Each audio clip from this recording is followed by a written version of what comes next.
First, there was episode 50, and now, 50 episodes later, it comes home.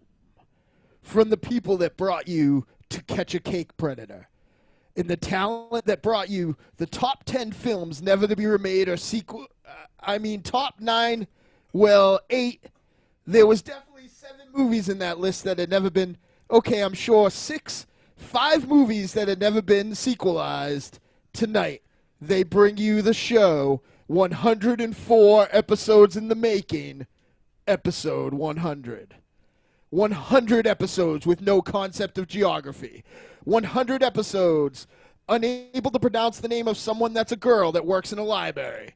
100 episodes that you will like but not love. 100 episodes of, I pretty much agree with everything you guys said. 100 episodes of Michael Ledger being the nicest man alive. One intro of Dynamo lying about how nice Michael Ledger is. 111 film reviews. 42 over $10,000 synth purchases. 2 billion Hot Pockets.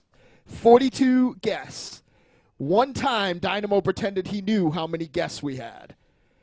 10 million dick jokes. 3 times Johnny Wolfenstein was funny. 9 million times Monster Zero called someone fat, which went down to 0 times after he realized he weighed more than everyone at the table. 2 million puns. 2 trillion words mispronounced. 17 offensive parody songs. 72 times Dynamo made the studio smell worse than the devil's asshole. 60 billion inappropriates of the sexy librarian's anatomy. 5 post-Lucky Dog show rants. 4 supervillains. 3 Gandalfs. 2 Spanish translations. And 1 case of AIDS. Welcome to Trick or Treat Radio, episode 100.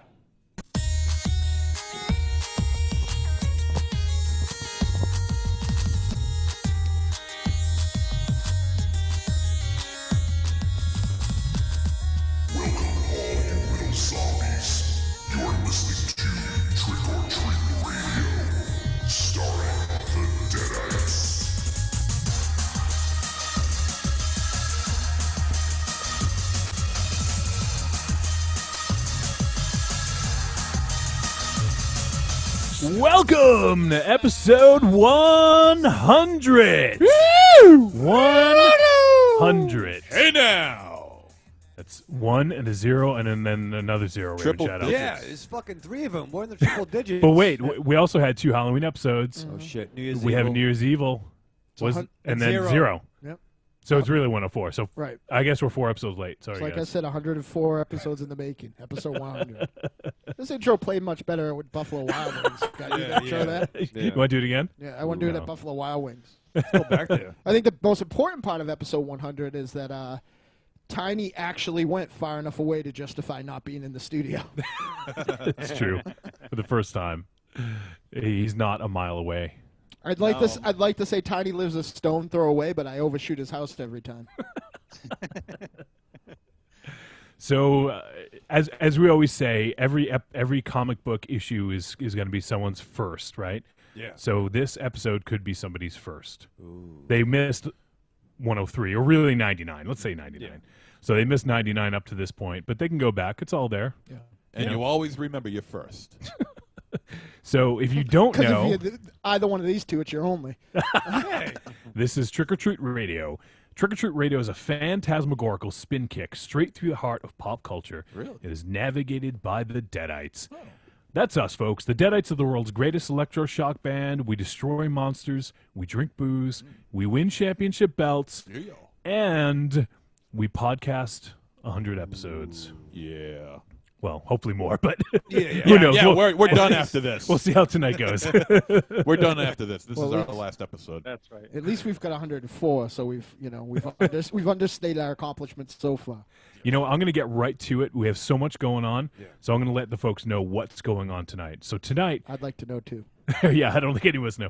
We are going to interview Matthew Kennedy, star, director, editor. He's done all kinds of stuff. Jack of all trades. Of Astron 6. Yeah. We've reviewed 2 of their films, Manborg and Father's Day, in the past, and he has an upcoming film, The Editor, which will be coming out maybe sometime this year, I think. We're super, super excited for that.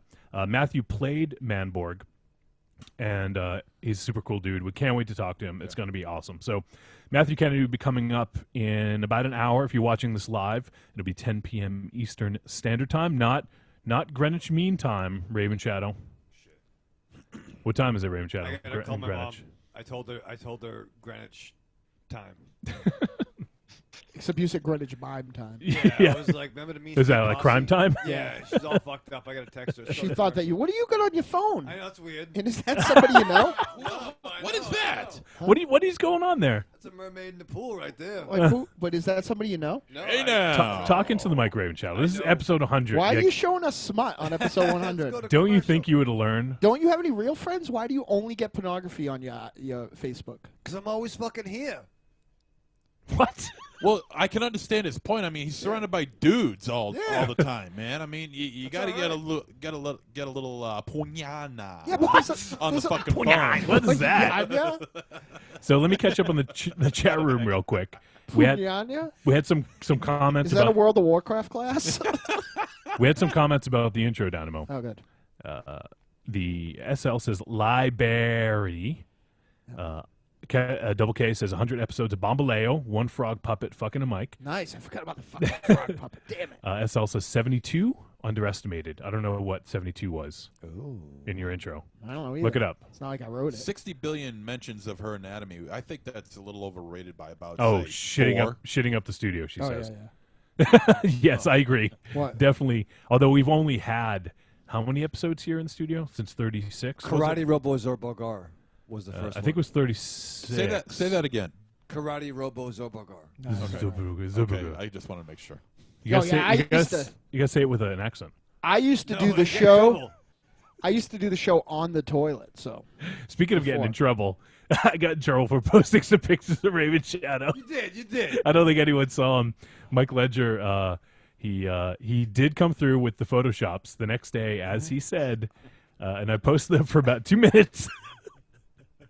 And What were they of? the Facebook police. I could share them on there. Yeah. No, that's Yeah. for us. Was it the real Yeah, Facebook I want to police? see them. Yeah. I want to see these. No. These are for us. Ledger, thank you. You can't do that. Ledger, I appreciate your contribution. You're a fucking psychopath. I love to see it. Okay. All right, I'll show them in studio.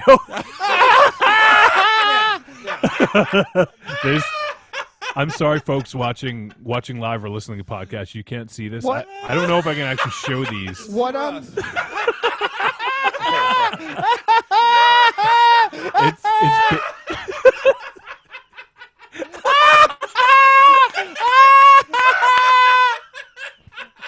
It's basically Why Raven. can't you show them on the chat? You can't. What's that? That's Hey, funny. I can't have that. No, it's great. Come on. Ledger, it's very funny to us, you fucking psychopath. Oh my god! Thank Did you you for sit your next to contribution. Himmler? Of all the times Yeah. I've embarrassed myself for the benefit of this show, That's you're not not gonna embarrassment. allow. That's fucking evidence. Basically, what Ledger Yeah, did, that what looks so took, real. yeah, what Ledger did, what took like Where's Waldo, but took with fucking Raven Shadow and put him with fucking the most fucking Vile. diabolical villains of all time. And I'm like, motherfucker, I got kids and bills to pay. I can't have that. I didn't see Dr. Doom once. It's true. Yeah. So I Ledger, didn't see Dr. Joey Tron in there, No, or yeah. the Southern Revenger. real fucking, I yeah. cannot believe that you didn't allow those to be posted. Come on, What that's were you- funny. what You were gotta you- laugh at yourself. We do. What were you afraid you were going to offend the 11 people? You can show at least that one in the chat. I love It won't stay. It'll disappear when the you chat can't. closes. I love the horns. The horns just top it off. For the man. love of God, that could go in Can the I chat. one second? Oh, come on. Can I share for 1 second? Yes. I can't have that. I can't have that. Come I on. can't. He can pass that around his Hanukkah cards. Come on. You're very funny, Ledger. So hold on. The people listening at home don't know what the fuck is going on. So there's a Photoshop of Raven Shadows hanging out at a table with a vile, evil supervillain from 1940s. Yeah. 1945-ish to And know. he happens to have like a little tiny, like, what do they call him? Like a little mustache. little mustache. Yeah. Ruined it for everybody. And a little hint, it's not Charlie Chaplin. no. It's a nice spread he's got going on the table. I can't Yeah, believe, it's like the Last Supper. you know what For somebody. you know what disappears from the chat doesn't exist anywhere. They I see know. it, but You can't have that. No, you can't have that. yeah, but it will be on YouTube. Yeah, episode Please. 200. Episode Yeah. 200. All right, we're Leave gonna a fucking voicemail. stick with us, folks. Stick with us. Ledger, Very I fine, would have kicked and screamed and shouted. You're a psychopath.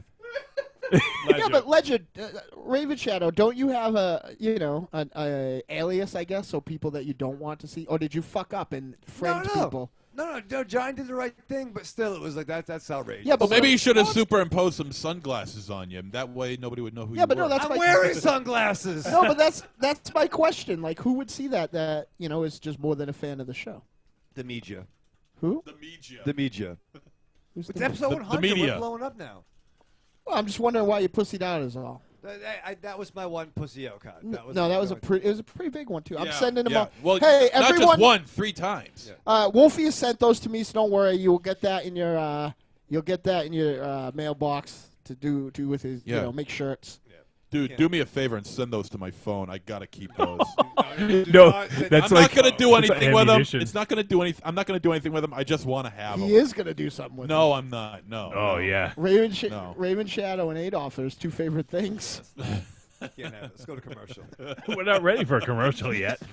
Monster Zero's gonna have a quiet time Holocaust. Oh God, that's hysterical. Did you light a cigarette? One of your cigarettes on that? Shut up. SL just asked FAP. Yes. Hey, Monster Zero. Yeah, yeah. It sounds like Michael Raven Shadow is getting cross with you, Uh oh. Don't get cross with me, man. and he doesn't get it. No, I get it. I'm.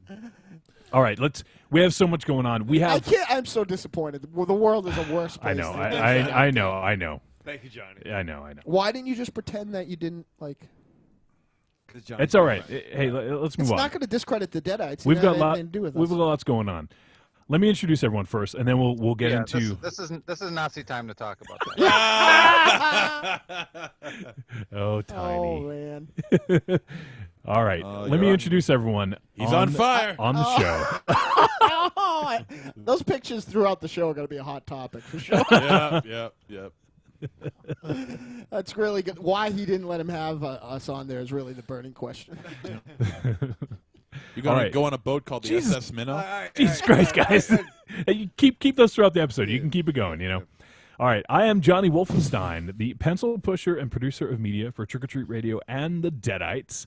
I've produced 104 podcasts. Yeah, you have. Like a motherfucker. And we also have the immortal gunslinger, the singer, lyricist for the Deadites, Dynamo Mars. I promise those pictures will see the light of day no matter what it Holocausts. Yeah. What a Holocaust. The best part is Well, that you just made it not funny. What are you doing? the best part is that Raven Shadow's getting a taste of his own medicine right now. Yeah, what? How is that? Forget it. All right, moving on. You said Bing Bong Bounty Hunter last No, week. I didn't. You guys I said Bing that. Bong Bangkok. Yeah. I said Hong Kong. Yeah. Yeah, how's that any worse than, Well, a lot. Joining us this week, we missed him greatly last week when he was Who? on assignment. We have the katana wielding, synth collecting, mask wearing composer, and songwriter for the Deadites, Mr. Tiny White. Yes, hello. I'm very glad to be here this week, and by here I mean not in the studio. Which You're- is every week. You are on assignment though. Where are you this time, Yeah, Tiny? I'm up. Well, I completed my assignment. There's a dead Yeti on the top of my roof right now. Oh, no. I'm on the side of the road. No wonder he didn't call in this week. Yeah. Did So- you get paid for that? Did we get some money? We're gonna have some money in the coffers. Wait, whoa. Somebody called, but I don't know. I thought the payment had already been worked out. Did Dynamo. anybody get a check? They said No. they said they said they PayPal Johnny. I never got anything. You should have got something about a Yeti, like Yeti infestation, something about a Yeti. Are you sure it wasn't just our Himalayan correspondent, the Yeti? The Yeah. Yeti. Maybe I'm really grotesquely misunderstood. Wait, did you just kill our correspondent? I hope not. I hope not. Oh, fuck. I was positive he was going to call in this week too, so that makes sense why he didn't. Yeah, He is did that have a funny like leather vest on, which is highly unusual for this. why? That's probably why I wouldn't get a voicemail from the Yeti. Nope. Motherfucker. Whose roof was he on? It's on my roof now. What Tied to the roof. does the Yeti have any distinguishing marks or anything like that? Just a leather vest. Yeti are just considered big game up here. They're nothing special. Where's up here? That Yeti had big game. Up in North Conway. Oh shit! Oh, he is the player from the Himalayas, though. Yeah. Oh, man. North Himalayas, Conway yeah. Twitty. I hope it's not our Yeti. I hope not either. I'd be really Oh, sad. well, time will tell. I hope that's the only way I get to hear that good Ike and Tina Turner cover of the Led Zeppelin song. That's when right. The Yeti calls. All right, let me move on here. We also have the chain smoking, hand kissing, baby shaking, hot pocket loving, comic book reading nerd, Giant pussy. the official smoke machine for the Deadites, Hangs with Hitler. and No. that wasn't who it was. No. And the man who's going to be signing at least 17 8x10s. I hope you got some cash to Yeah. send those out. Yeah, no. Michael Ravenshadow. Woo! That's like a firework that didn't go off. We have Reverend Scott is hanging out with us. We stole him from outside the cinema for the night. What's up, Apparently, Rev? Yeah, the best part of that show. Yeah, absolutely. And Best Reverend, looking part of that show. That's for sure. yeah, Reverend Scott says, "Nice that Ravenshadow always chooses brains over Everbrawn." It's true. I see what you did there. That was a little bit of business. That was funny. We also have, for the entire fucking episode, the vulgar guru of horror, a member of Morbid Vision Films. He's trying to remember if he actually made that promise right now. Yeah. And contributor for Horror Hound magazine. I did say Horror Hound that time, didn't I? I didn't even mean to. Horror Hound. Monster Zero. Hey now! Gonna blow out the folks. How do you back think at Eric home. Newell feels, who actually writes for Horror Hound magazine? Every time he hears that, He probably feels like a piece he's of fucking shit. cycling through. To be in the same He's fucking like, sentence. he's like, I have every fucking issue. They send it to me. Like, well, how come I don't have the issue that he's in? It was sold out quick. Because he bought them all. Yeah. All right, so that's what's going on. We got lots going on. We're going to talk to Matthew Kennedy. Yeah. We got tons of voicemails to play because, man, everyone came out in full force to support us for 100 episodes. That's really fucking sweet of everybody. Thank you. So you know what we're going to do because I we would say our followers are sort of like a clan, wouldn't you say? What are you talking about? I have no idea, Dynamo. I mean, No idea. No. All I know is that Michael Ravenshadow could have proven with just one picture from Legend that he's the greatest monster hunter at all. All right. It's apparent that he found That's true. a group. It's- It's apparent that he found a group of pyromaniac ghosts, and he didn't do anything about it. Or a bunch of people that are just so embarrassed that they're so stupid that they're all wearing dunce caps. Huh? oh, Jesus. All right. So you were at translation. You were at Monster Zero's family reunion. Yes, at the Cape. Yeah, at the Cape. We were on the vineyard. You know, we've been talking about it. Finally, Ledger, you figured it out. We've been talking about it for 10 episodes now, but now we really understand what vacation's all about. He's got hand burns. Oh, I don't want to talk about it. All right, we got to play a voicemail because we have so many of them. We're going to space them out throughout the Okay. show. We'll do a couple now, I think. Okay. So this is from our boy. Do you want me to reveal who it is or just let it play? What do you guys Yeah, think? let it play. Reveal- Surprise? Unless you feel like you, I don't know. Let it play. I would say No. reveal who it is. No, I'm just going to fucking play it. Nah, I'm going to Not play really. it. Not really. All more right. like asshole. All right, here we go. Here's the first voicemail of the evening. Hey, Trick or Treat Radio, this is El Goro, just dropping a quick voicemail to wish you a very happy 100th episode. You guys started out strong some 100 episodes back, and you've only gotten stronger with each hour of entertainment you have brought to my ears. I gotta thank you for that, sirs. And thank you very much for having me on the show to discuss with you the glory that is Manborg. Keep up the good work, gentlemen.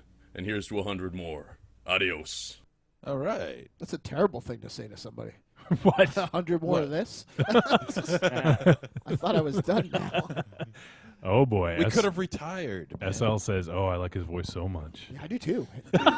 Have you listened to the episode where we talked for 5 hours about French horror, SL? Hey, this is El Goro, baby. That's a nice way. I figured that'd be a nice way to diddle kick it machine. off, because El Goro actually picked Manborg for us to review. did. We Yes. did. Yeah. He showed us Manborg. Yep. He started the fire. Yep, he started the fire, and tonight.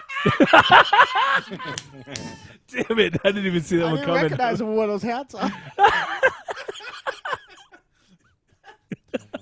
It was always churning. Raven the Shadow world's knew. burning. Raven Shadow knew because they all have numbers on the back.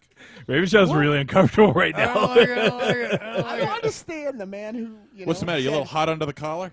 sorry about Manifest Destiny is all of a sudden uncomfortable right now. Yeah, the man who double tapped apartheid.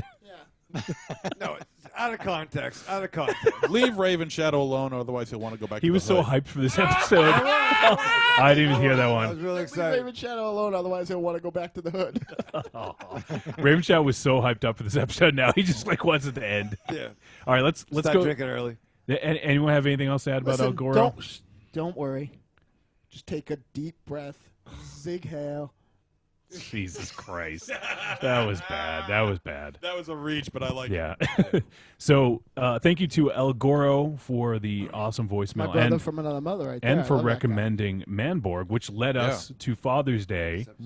You know, so Let's hope we get Moro from El Goro. I fucking love that dude. I'd love to have him on all why the don't, time. why don't you go ahead and make a marriage proposal to him right now or something? Listen, if I could have talked him out of from putting a casting call out for, like, to have people on the show and just had me on forever, you would have had 99 episodes of Dynamo. That's for sure. So it's too bad. All right, here's the next voicemail. This is a voice from the past who was Really? on many episodes ago. The Ghost of Christmas Past? No, not exactly, but Because there's a lot of ghosts this show. yes, love spooks. I gotta play this voicemail. Trick or Treat Radio. It's your venomous nemesis, Mr. Nocturne himself, Nightmare. Just wanted to check in and say congratulations on getting to your 100th show, your centennial or hondo or whatever the fuck it would be called for a podcast. I'm not really sure. I know it's quite an achievement considering the efforts out there to get you guys censored and taken off the air immediately, as well as the various assassination attempts, of which I'll claim responsibility for none, especially any against a Mr. Michael Mars. Ooh. Tall, Dark, and Dead is coming. Why is that guy You wanna knew kill it my was dad? doomed when the gas hit the room. Kaboom. Oh. Wow, Boo. that sounded evil. I know. It sounded threatening. Man. Yeah, I'm a little afraid. I hope Nightmare doesn't come to the studio. I did. I think I had to talk to Human Resources. That was our boy Nightmare, Yeah. who was, I don't remember the episode, way He was back. on twice. He was on twice, that's right. But Nightmare's the man. He's a great MC. Fucking love him. Yeah, we should. It's going to blow us up, though. Yeah. Besides all that stuff, I mean, We really enjoyed his company, except for the time that he killed all of us. Him and Curvin, Deadites, Omega. Yes. Yeah. So that's right. I hope he's just joking. that's all right. Yeah. When we formed Deadites Prime, Curvin and Nightmare are the left and right arm. Yeah. What's fun? What makes me nervous is that we haven't heard from Curvin. So if Nightmare's angry, imagine how angry Curvin is. He's probably out there posing as a right arm right now. Sure, he's just waiting for us. He's waiting for everybody else to form Deadites Prime. So let's go. I'll play a third one. How about that? So this. All right. Let me just go ahead. I need to feed this one through a translator. Oh. So let me just get that set up real quick here. Raven Shadow, what do we do when we translate stuff? Oh, we fucking really give you the cutting edge Technology? technology-wise that our translating software has to offer. All right. Here we go.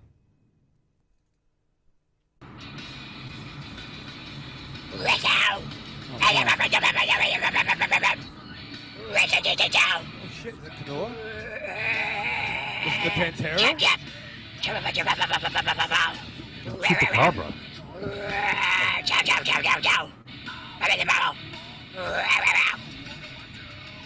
I think that was the Chupacabra listening That is to definitely the Chupacabra. Pantera. I'm nervous about the translator, though. What's it going to translate? I don't know. Is it going to translate Phil or the Chupacabra? All right, well let me let me feed this through the translation machine. Hold on one sec here. I'll get this going, turn it on. All right, here we go. Running. Chupacabra Translation Matrix. Cannot you see?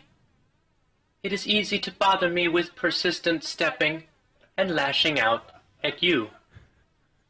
You want to get in my skin, and you call yourself a friend. I have many friends just like you. Why?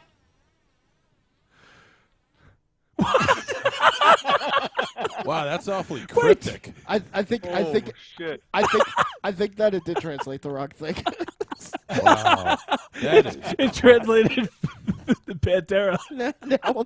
now we'll never know what the Chupacabra has to Should say. I try it again? I mean, I don't. Yeah, sure. I don't know if we'll get any different results. I know that's kind of like when I try to use Siri in a loud room. Oh man, that was. That's a weird voice, man. Yeah. Might have just missed something really important right there. So wait. Is the Chupacabra driving?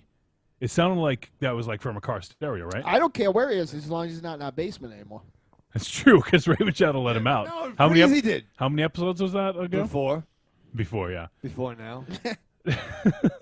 Before Wait, Reverend Scott, brilliant comment. Now I'm glad I was able to get in the chat room and swat stick of the show. Don't you have your own show there, Rev? We already got a Reverend from the Evil Streaks. All right, remember the Vatican? You guys caused a lot of problems in Rome. I find some of these puns to be Hitler and miss. hey. Wait a minute. All right. Just hold on. We got to stop picking on Raven Shadow. Otherwise, he'll never heil again. You ain't getting fucking woken up when you can fucking pick on me, motherfucker. Who are you calling a motherfucker? I don't understand anything you said, but Yeah, it's mean. Tiny, what was Wait, that? that's too many puns. That's a third, right? That's nice. It's good. If it's your first time listening to our show, stay tuned to the Michael Kennedy interview. Enjoy the man book. SL says, whoa, he said motherfucker, like with an R on the end. It's true. Yeah. Hey, Raven Shadow, what kind of cigarettes do you smoke? Cools, spelled with 3 Ks? Oh my God! All right, that was bad. Yeah. That was bad. All right, Yeah. let's. This one might cheer Raven Shadow up. Actually, this voicemail. Let me go ahead and play one more voicemail here, and then we'll move on.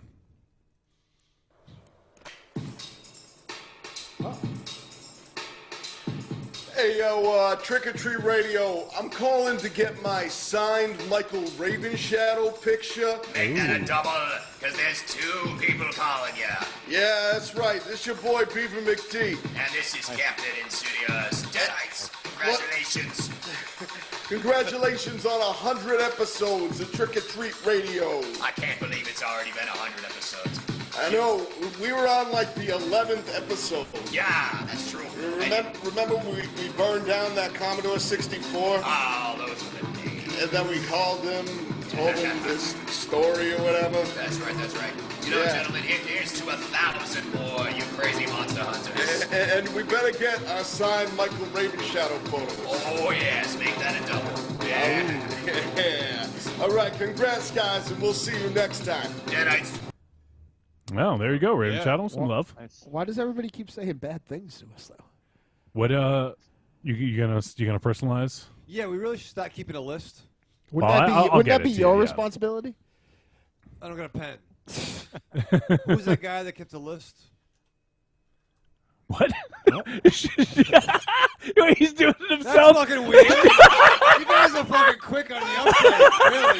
Fucking He's making wow. fun of himself. That's why I did this. I didn't See think what you'd be did? doing that. Yeah, Raven no, Shadow. no, yeah, Liam Neeson called. That's fucking weird. Can I borrow the Sharpie, you fucking highbrow motherfuckers? Can I have a fucking motherfuckers? Oh, you need a marker? You need Yeah, a a marker? marker. Motherfucker marker? A marker. A marker? Give me a marker. Isn't that Han Solo's friend? Give me a magic marker. Give me McD twice. The Samoan guy who died? The Maka? Oh, boy. All right, so Good start. we got about 25 minutes till the interview. What we'll do is I'm just springing this on you guys. You have no idea what I'm going to say here, but what are some of their favorite moments from the last like 50 or so episodes? I guess it's hard to be exact, but are there any? I'll start off. Sex criminals, right? That's going to be one of the highlights. That's good. Thank you. That was good. Yes. Well, we also had Psycho Patrick in studio, so That was fucking awesome. That all the always time. helps. Yeah. We had Jay in the studio last week. I fucking love Yep. that. Yep. oh yeah, it was awesome having Jay and. SL says yes. Best ever. Play it again.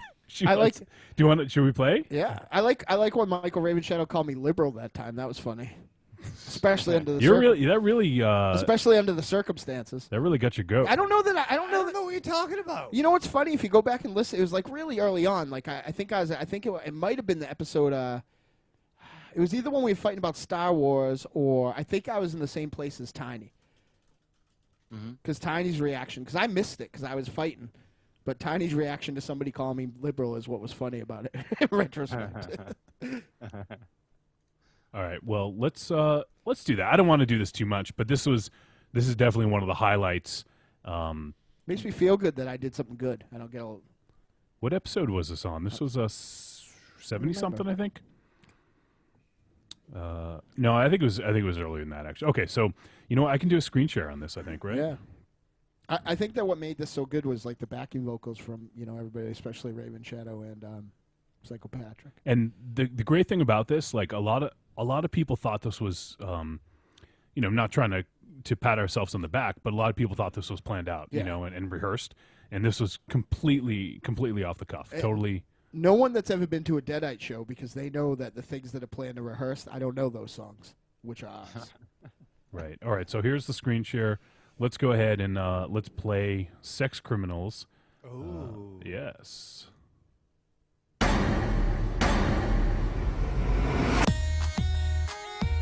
A little intro too,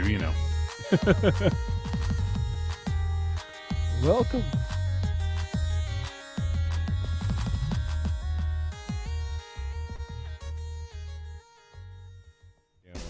There it is.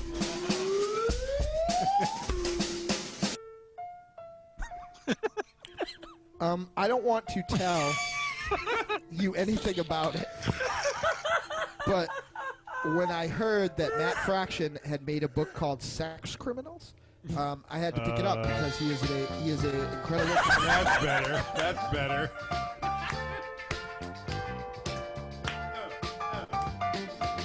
I think the sexy librarian would like the book called Sex Criminals. It's got stuff about books and sex. She likes those things.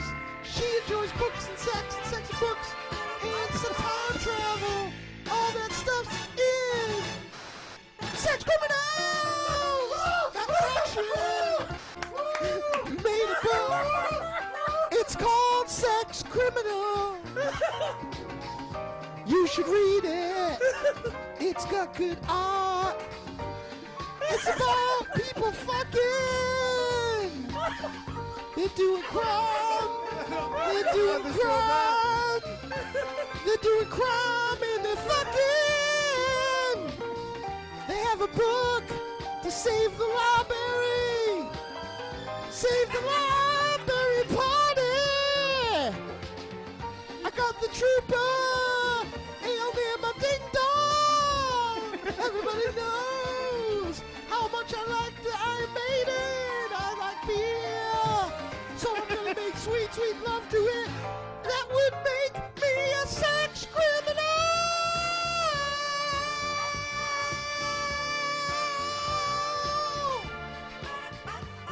The sexy librarian should win. Sex criminal.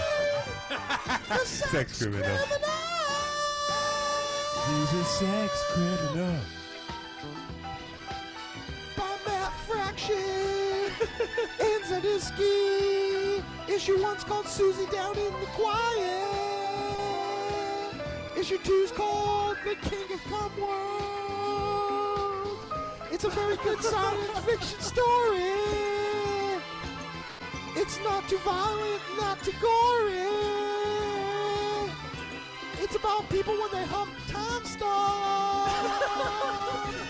So they go to a quick stop and they rob that motherfucking shit. Take off your pants. Take off your pants. The Incredible Hulk wears purple pants. He wears purple pants. Purple pants. Purple pants. Purple pants. We got the Incredible Hulk on the ones and the twos, motherfuckers. They don't wear pants. They don't wear pants in the comic book sex criminals. They don't wear pants. I think the sex librarian should read that book because she likes fucking and reading. Sex criminals. Sex criminal. Ow. Ooh. Well, there you have it. Oh, man. Reverend Scott says, I just got laid 5 times because the women can't help themselves with this music playing. It's true. It's true. I'm glad somebody did. I really thought that was going to seal the deal between me and the librarian when it was done. I thought there were going to be volumes and volumes of passion after that. And? None. Zero. Less. There was none to start with, and somehow we've gone to less. She said it sealed the deal. I bought the comics. Great. And then she said, I love this so fucking much. Well, there you have it. Sex criminals. Yeah. Not nude pictures enough, though. Try as I may. Scott says, every man's dream. She bought the comics. Thanks. Yeah, it's tough, Scott. It's tough. So that was one of mine. I don't know. I know I'm putting you guys on the spot, but I think that was definitely one of the highlights of last year. Anything else jump to mind for anyone? Mike Allred. Was that Mike Allred? Oh yeah, fuck yeah. this year? That was episode 77. Absolutely. It's not. Oh, my Lord. This isn't by year. This is like by 100 Oh, yeah. episodes. Yeah. That was epic. You know, it was a long time ago, but I still fucking laugh whenever I think about it. In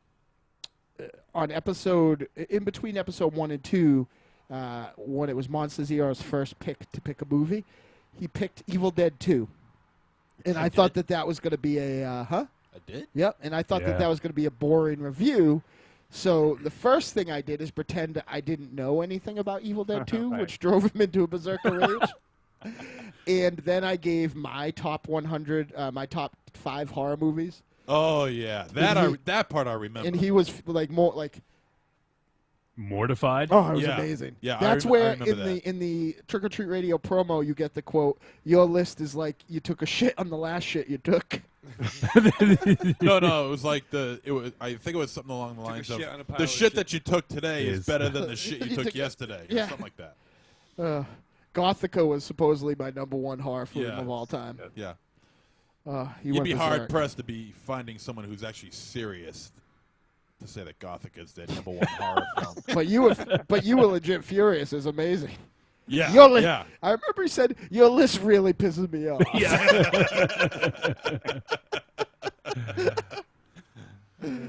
So that was way back. That was episode Yeah. dose. Yeah. So there you go. You have that. So, but I want to go back to what Tiny said. Mike Allred for sure. Like, Oh my that's God. that's one of our, as we've talked about, living legends. You know, He said I was his new best friend. that's right. You're my new best friend. That's true. Episode 77. The giant. We talked to him for an hour and 40 minutes. Like one of our heroes and probably one of our favorite comic book artists collectively. For sure. Hung out with us for an hour and 40 minutes and just shot the shit, and he was so fucking cool. I mean, for our generation, it's him and Frank Miller, right? Like, there's been some great artists and stuff like that, but those are the ones that kind of transcend comics, in my opinion. There are guys like Jay Lee from from the Justice artists of Lethal? Justice League. Jay Lee. Top 10 Yeah. What? of all time, like Perez. Oh, sure. Miller, But here's like, the he's thing. in run, John like, he's- John Byrne, an artist I love. Yeah. George Perez, like everyone knows how much I love that fucking Oh. guy. My Mike Ledger. Yeah, Mike Ledger. But for me, I mean, this whole Robert Rodriguez medium that he's doing now, the way he makes movies, the way he writes movies, is because of Frank Miller. Yeah. Like, Robert Rodriguez right there, like the way he frames certain things is because of Mike Allred. And now look at all the people who copy Robert Rodriguez, who probably inadvertently are copying Frank Miller and Mike Allred. Yeah. And just film in general, like, a lot of Asian directors will cite, Frank Miller as an influence. Like, look at the way, I'm sure it worked both ways, but look at the way characters move and act in those early Sin City books and stuff like that, It's just like those are two artists, in my opinion, that transcend the comic book medium, and they're two artists of our generation. Again, right when we were old enough to really dig on comic books is when Frank Miller put out the equivalent of, the Pet Sounds of comics, which is Dark Knight Returns. Yeah. So it's pretty awesome. And Mike Allred maybe even more so because he's around our age. Like he started coming out right, during our college years and formative years. So. Yep. Another one here, SL says, R.A. Salvatore, his passion, holy crap. Holy crap. And not just his passion. We had slotted 20 minutes for Bob to come talk to us, right? Oh, yeah. 20 minutes, yeah. Yeah, and he talked to us for a long, long time. Yeah, way longer than he should have. I mean, he talked to us for 20 minutes after he said goodbye because me and Tiny were bringing up old Dungeons and Dragons modules, Yep. So what a terrific guy. What a great time that was.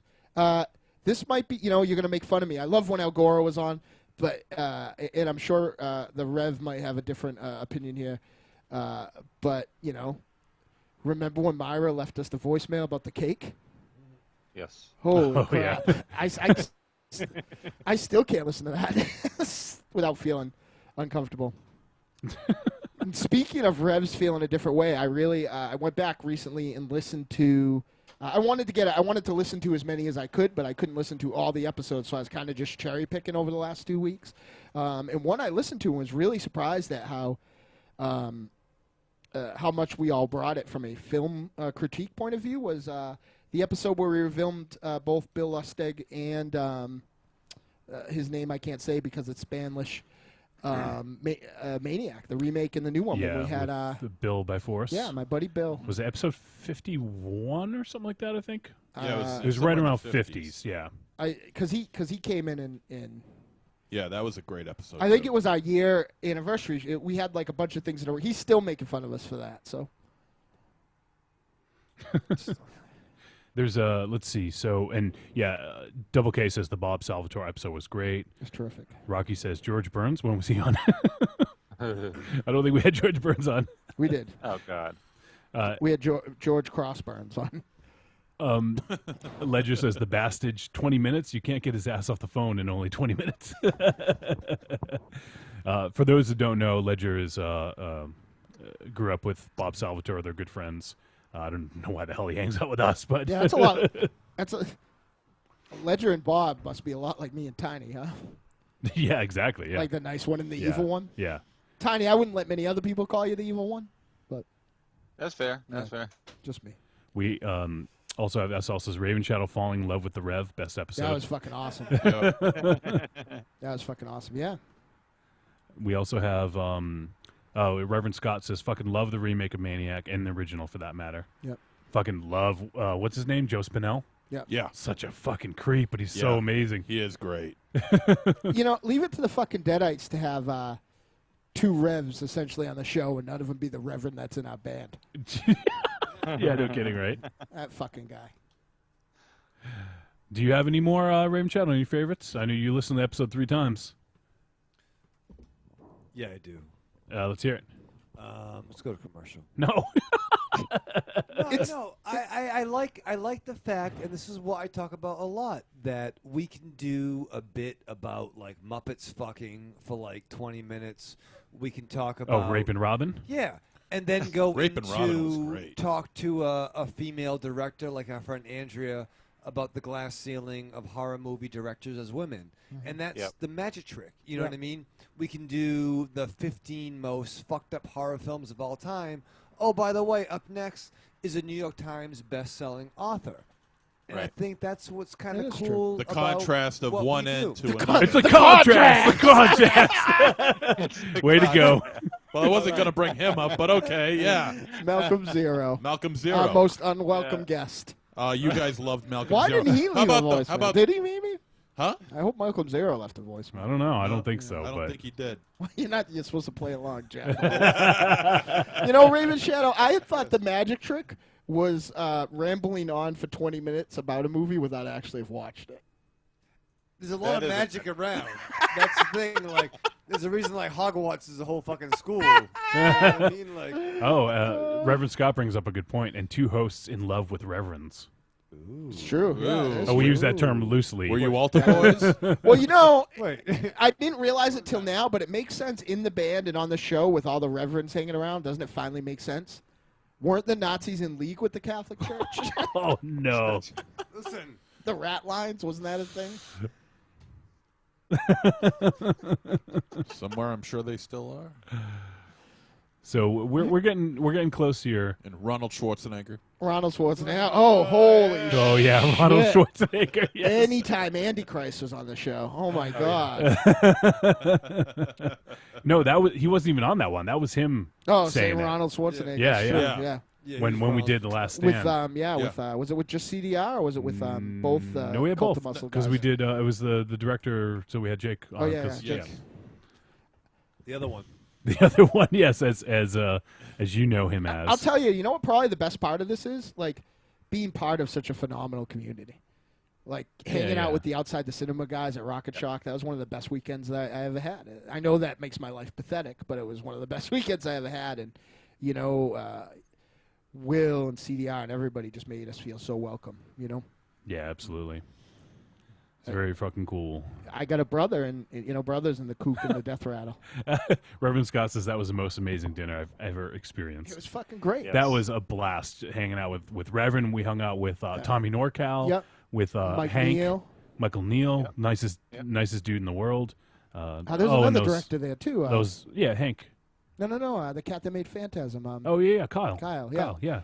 So many cool dudes. I mean, one day I think you're gonna be able to go back one day. In nothing, like we'll still be fucking here. Yeah, we'll be no one. Don't worry about us, but like, we'll still have the most critically acclaimed, worst selling record of all time.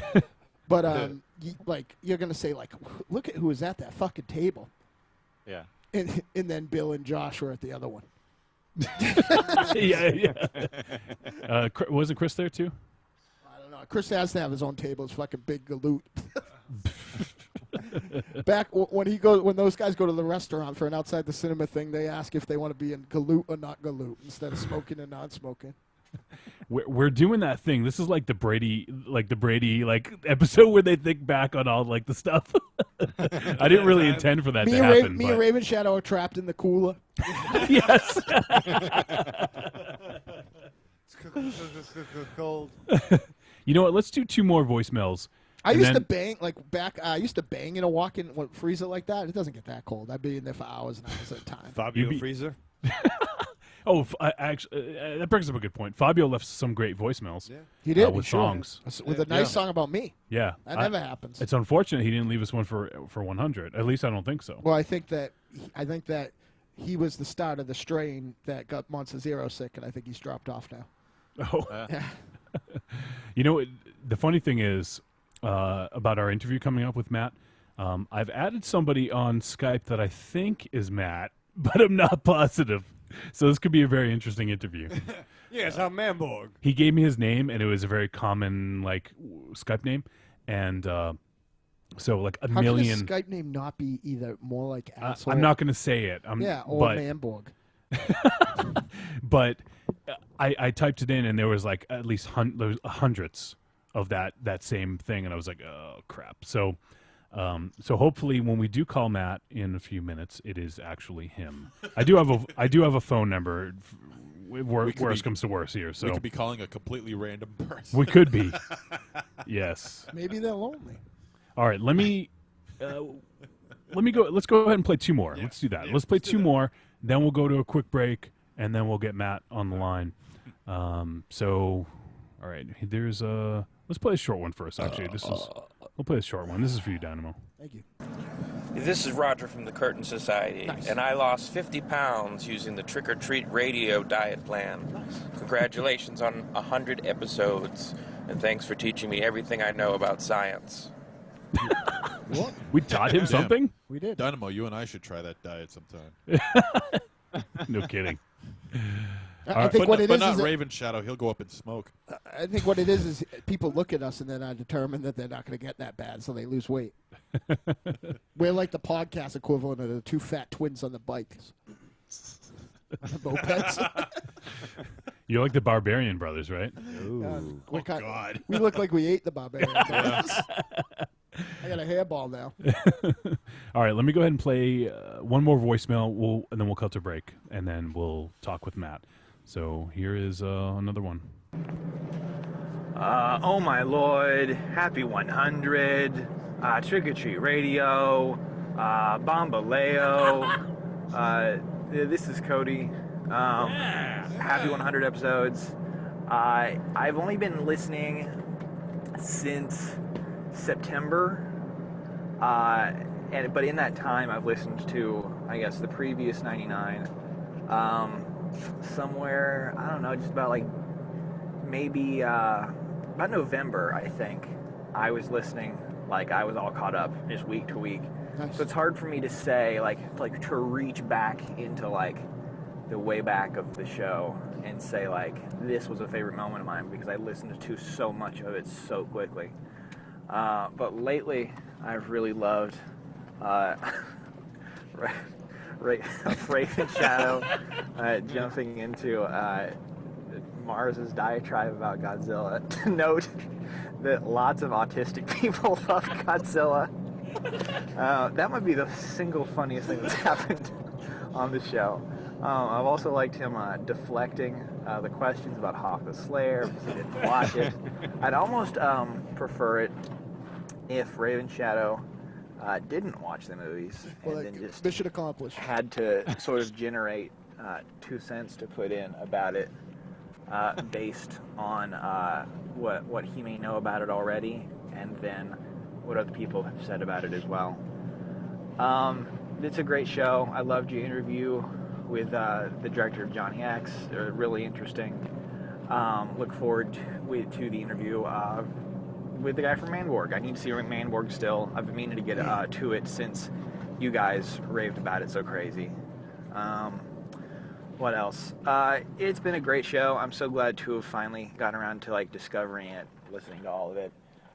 It's been a great addition to my week. But one of my favorite things about it is that it stayed long. So many podcasts will start, and then after a little while they'll taper it off, and they kind of keep it down to like a certain length, or they don't want to have it go over like 90 minutes or 100 minutes or something like that. But I like that you guys have kept it long. So much of what I like about podcasts is that it's sort of like you're hanging out with a certain group of people or person that you like would sort of enjoy the company of. And I think the keeping all the weirdness in, where a Raven Shadow will just wander off, or Mars will attempt like an impression that doesn't sound like anybody in particular. I just think I don't know. I think it's just a large part of the show's charm. Yeah, keep doing what you're doing. I think it's hilarious that Monster Zero would say of Gary Busey that it's horrifying anytime he opens his mouth, which is, it's something coming from Monster Zero. Anyway, keep doing what you're doing. Love the show. Happy 100. Talk to you guys later. Bye. That's funny. This is Gary Busey. It's actually not bad. Thanks, Cody. That was. I'll have great. you know that my impersonations are spot on every time. No fucking. Let me hear your Hulk Hogan one. You're going down, boy. What about Austin Powers? Y'all, Bobby. Do I make horny Bobby? This is Gary Busey. Austin, when I did Hulk Hogan once live, and he called me the next day. No. Yep, he did. All right, we gotta cut to break because we got Matt Kennedy. It's the right Matthew Kennedy. I've just verified. So let's cut to a quick break. We'll be right back, and we're going to talk to Manborg. Do you love a scary story? Do you love to dance? The Big Scary Monster Haunts at Midnight is a collection of dark songs about sex, love, death, revenge, and the end of the world. Brought to you by the world's greatest monster hunter.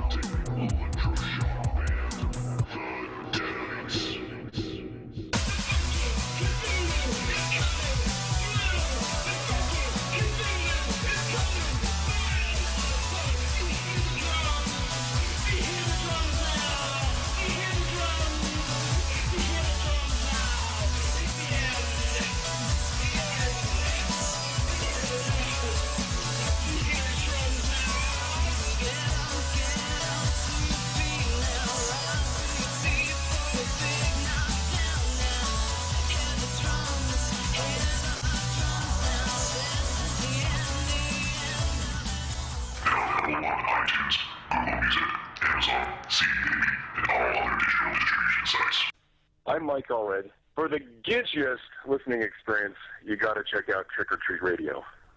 Hello, darlings. It's your favorite whiskey-drinking, litigious, singing, dancing fantasy girl.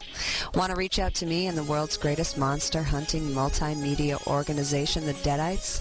Log on to Facebook/The Deadites. It's got all the info you need to follow the world's greatest monster hunting band, like live appearances, info on your favorite Deadite, music, and all the links you need to our new weekly multimedia and all our side endeavors. Too many letters on Facebook? That's okay, sugar. Just follow us on Instagram and Twitter @The Deadites. Hope to see you soon, and we'll leave the lights off.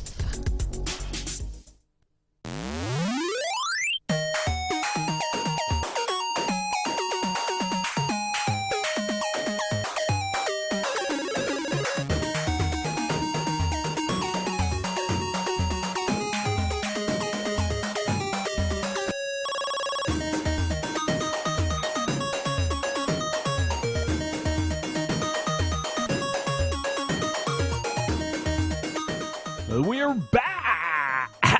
We're back. Are we? We're back from break.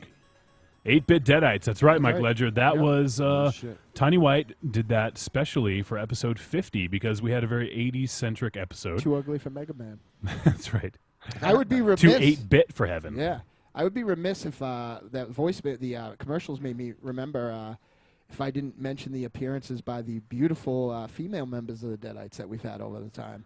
Yep. The we're adding Matthew to the call. Okay. So let's get Matt online. Hello. Hello, Matthew Kennedy. How are you doing? I'm good. How are you? Doing excellent. This is, of course, you probably know this, Trick or Treat Radio.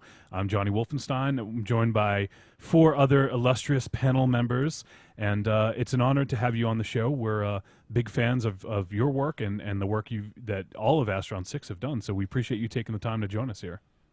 Well, let me tell you, it's an honor to be here, sir. All right.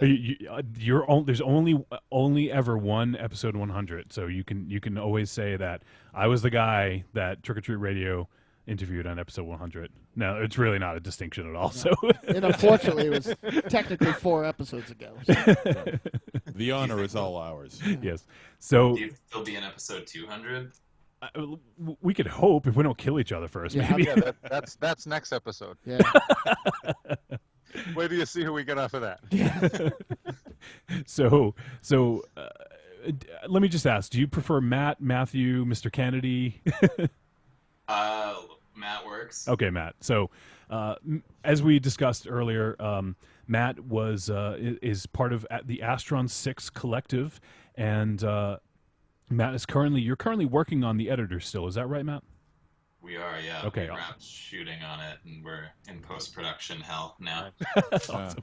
We definitely. I want to talk about that a little bit later. Let's start a little bit back in the past here. Let's go back in time, and we actually.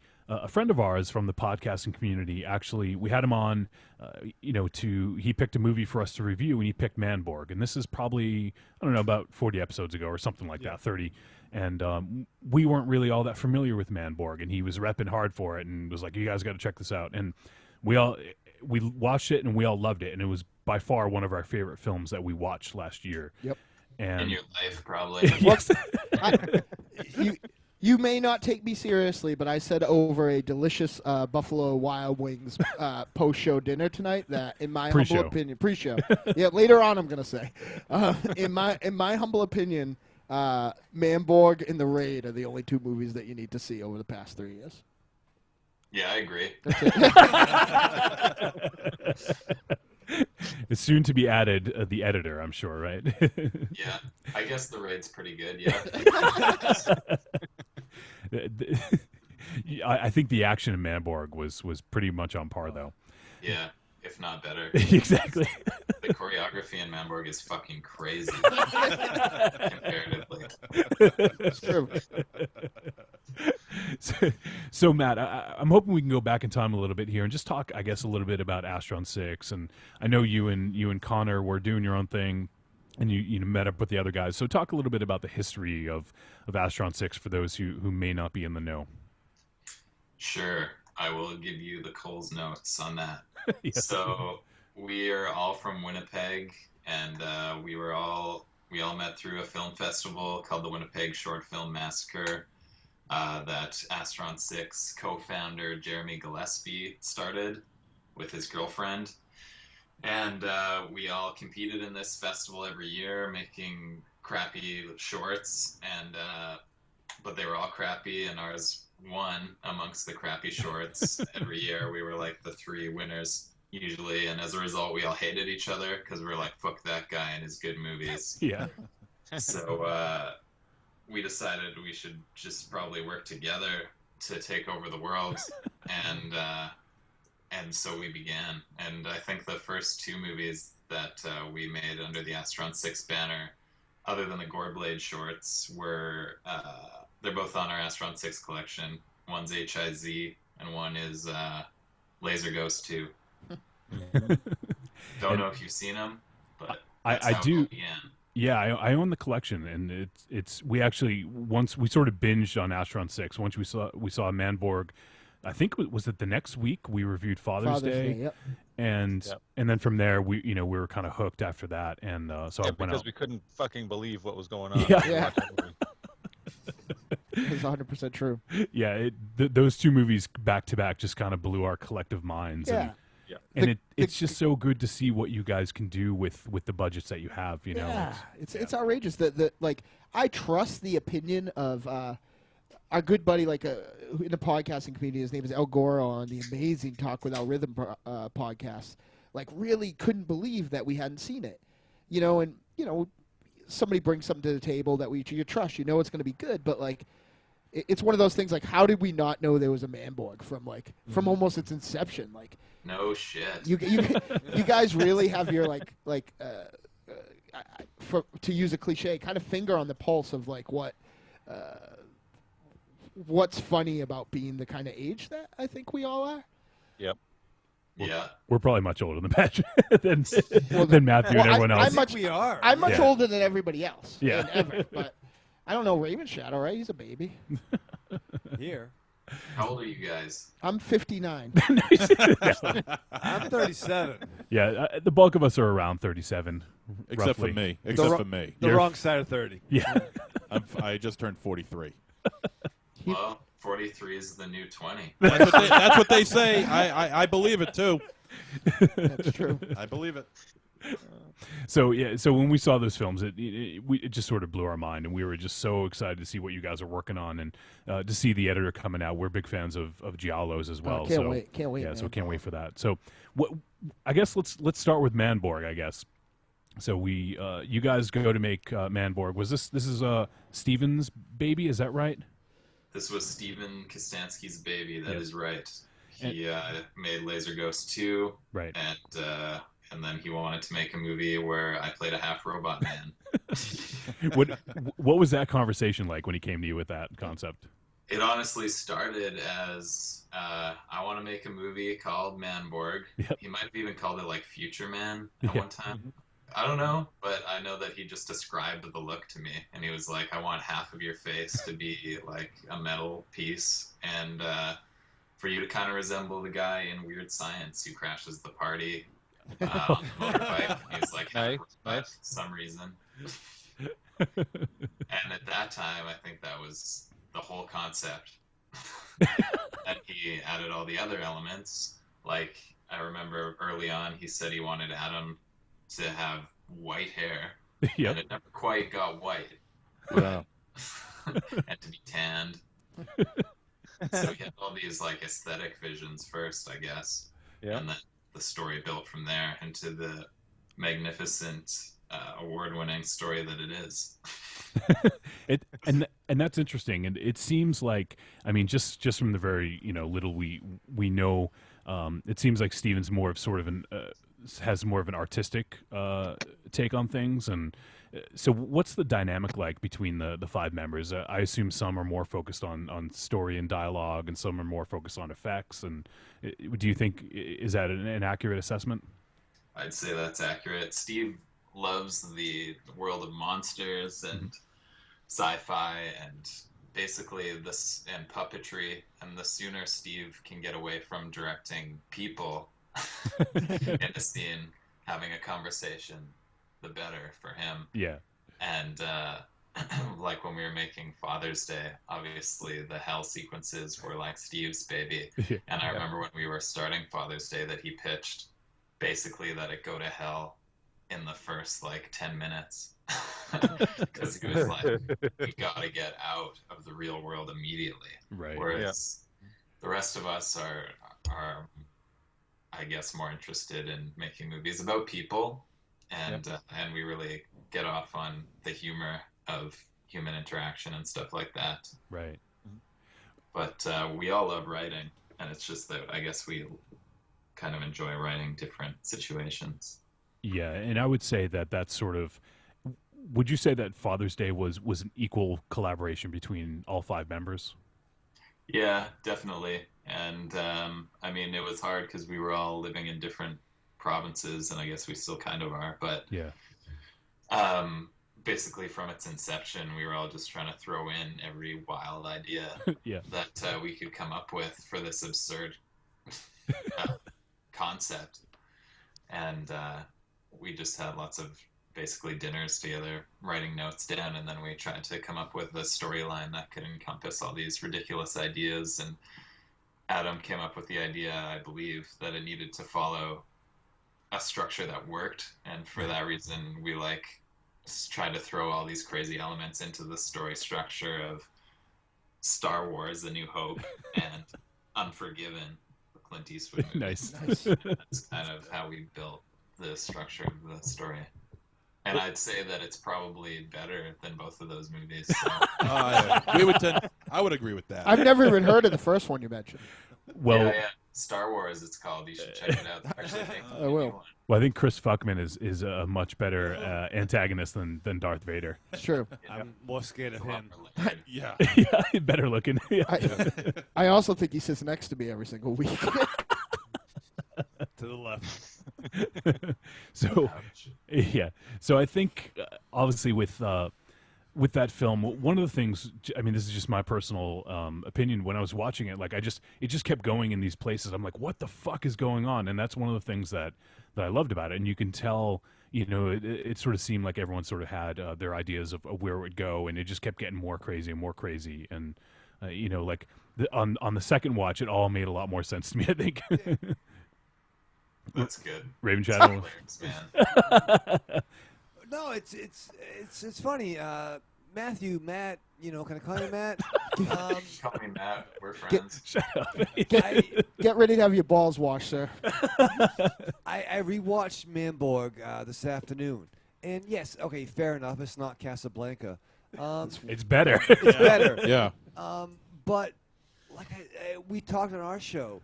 You know, it reminded me when we first watched this of a cartoon that wasn't based on a comic book or a video game. It had all these elements that really like spoke to my childhood, and it's fucking funny as hell.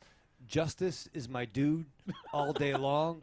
The small things with the Baron trying to give the flowers to Prisoner 7. You know, it just the small things that made it great. And the fact that you guys didn't have a super high budget. It wasn't Avatar. It was better. It was definitely better than Avatar. 100 fucking episodes, and you pick in the middle of an interview to start reviewing a movie?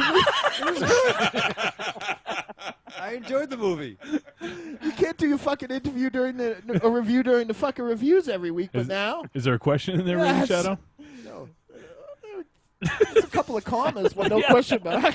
What was it like working with number one man? I'm not sure. Like, he pumped iron a lot. Yeah. I can see that. Right before a take, you would lift weights because it makes your muscles kind of pop, I guess. Yeah. And it was tiring to watch. Thankfully, all my huge muscles were covered with plastic stuff. Nice. In the same way Raven Shadow's question was tiring to listen to. Let me ask, because I would think that obviously with Father's Day, and also it looks like with the editor, you guys are doing a lot of stuff on location. So what was it like shooting in front of a green screen. I assume you guys shot in front of a green screen for almost the entirety of Manborg. Yeah, basically the whole movie is in front of green screen. There's like a handful of real locations that are added to, but it's pretty awful. Yeah. In front of green screen. I mean, I'm sure it can be good when you're in like some epic soundstage with a giant green screen and there's smoothies waiting for you off to the side. But we were in like a dank basement that was beneath a blinds store, and it was full of dust, and there were a few cushions sitting around and some really dusty chairs that we could rest on. But it's challenging. It was just like a green sheet hung from the ceiling, and you just had to always pretend you're in some wild future world that you, of course, had no idea what it was going to look like until it was there. So, but I mean, it was just hanging out with your friends, so that's always fun. But it's definitely a challenge to act in front of green screen. And I know the green screen sequences in Father's Day drove us mental. It was like, I just want to get back into a real location because you kind of lose track of what you're even shooting, I find. Yeah. And like line of action and all that stuff. And like, have we covered this scene? The camera's been all in the same place, and we've just been moving the guy around. All right. So fast forward, obviously for Father's Day, you guys, it looks like most of the stuff was shot on actual sets. So I guess what's the big what's the big difference between shooting on a green screen and shooting besides actually knowing where you are? Like, what was the Father's Day shoot like? Well, the benefit to shooting on green screen, I guess, is you just got to go to the dank basement and shoot somewhere, right? Versus a location where you have to ruin somebody's life by invading their home for 20 hours or more and making a huge mess.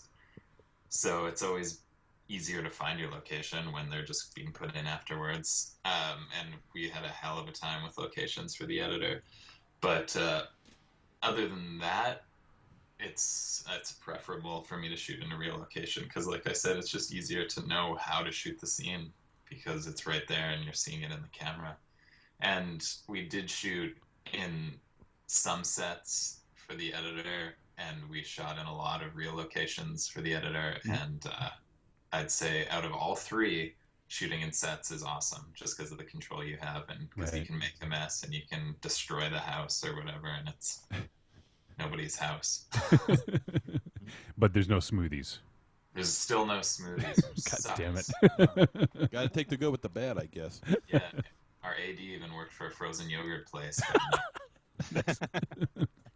So I'm going to jump ahead a little bit here and talk some more about the editor. So you guys did an Indiegogo campaign. This was your first foray into crowdfunding, is that correct?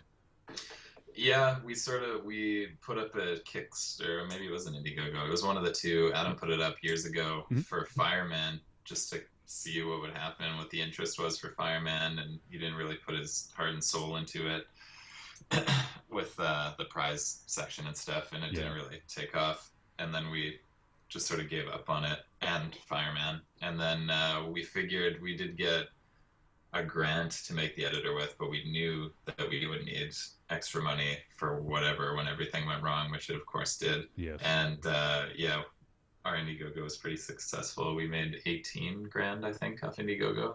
Nice. Yep. Yeah, I just pulled it up here. So you guys hit 114%, which is awesome. Yeah, it was a big success, and we're totally thankful for the people that contributed to us. There were some generous people out there. All of you better have, actually. We can go back in time and rectify that. You can just send me money if you want. What? I actually, I got up and just sent you a smoothie in the mail. Oh, so that's probably it better be in some kind of thermos. You know, I can't think of everything. That's okay. So you guys did the Indiegogo campaign. Now, obviously, with Indiegogo and other crowdfunding, there's something kind of cool about that because even though you guys got a grant, you were able to basically interact directly with the fans and the people who will be excited about your film. So is that obviously if you guys get tons of money from a studio, you're not going to turn it down in the future, but was that a fun experience, just sort of interacting with the people who are going to be the big fans and the people waiting for the film as soon as it's ready?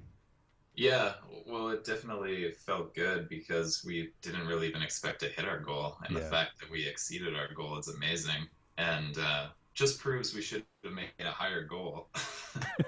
But it was good, and it's great that all those people are going to be waiting for the movie to come out. It's a lot of pressure now for us to deliver, and it sucks too because some of the perks and stuff were things like props from the movie, and we just wrapped shooting like 20 days ago or less.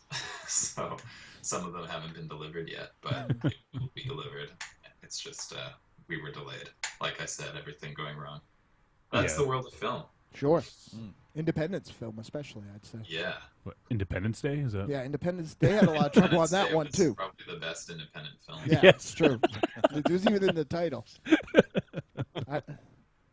Crazy what they did. Yeah. Well, it was all green screen. Yeah, the fact that they were allowed to blow up the White House for starters. Yeah. And I bet you they had That was a smoothies. set. Yeah, it was. Yeah. It's still there if you Google it. You'll see.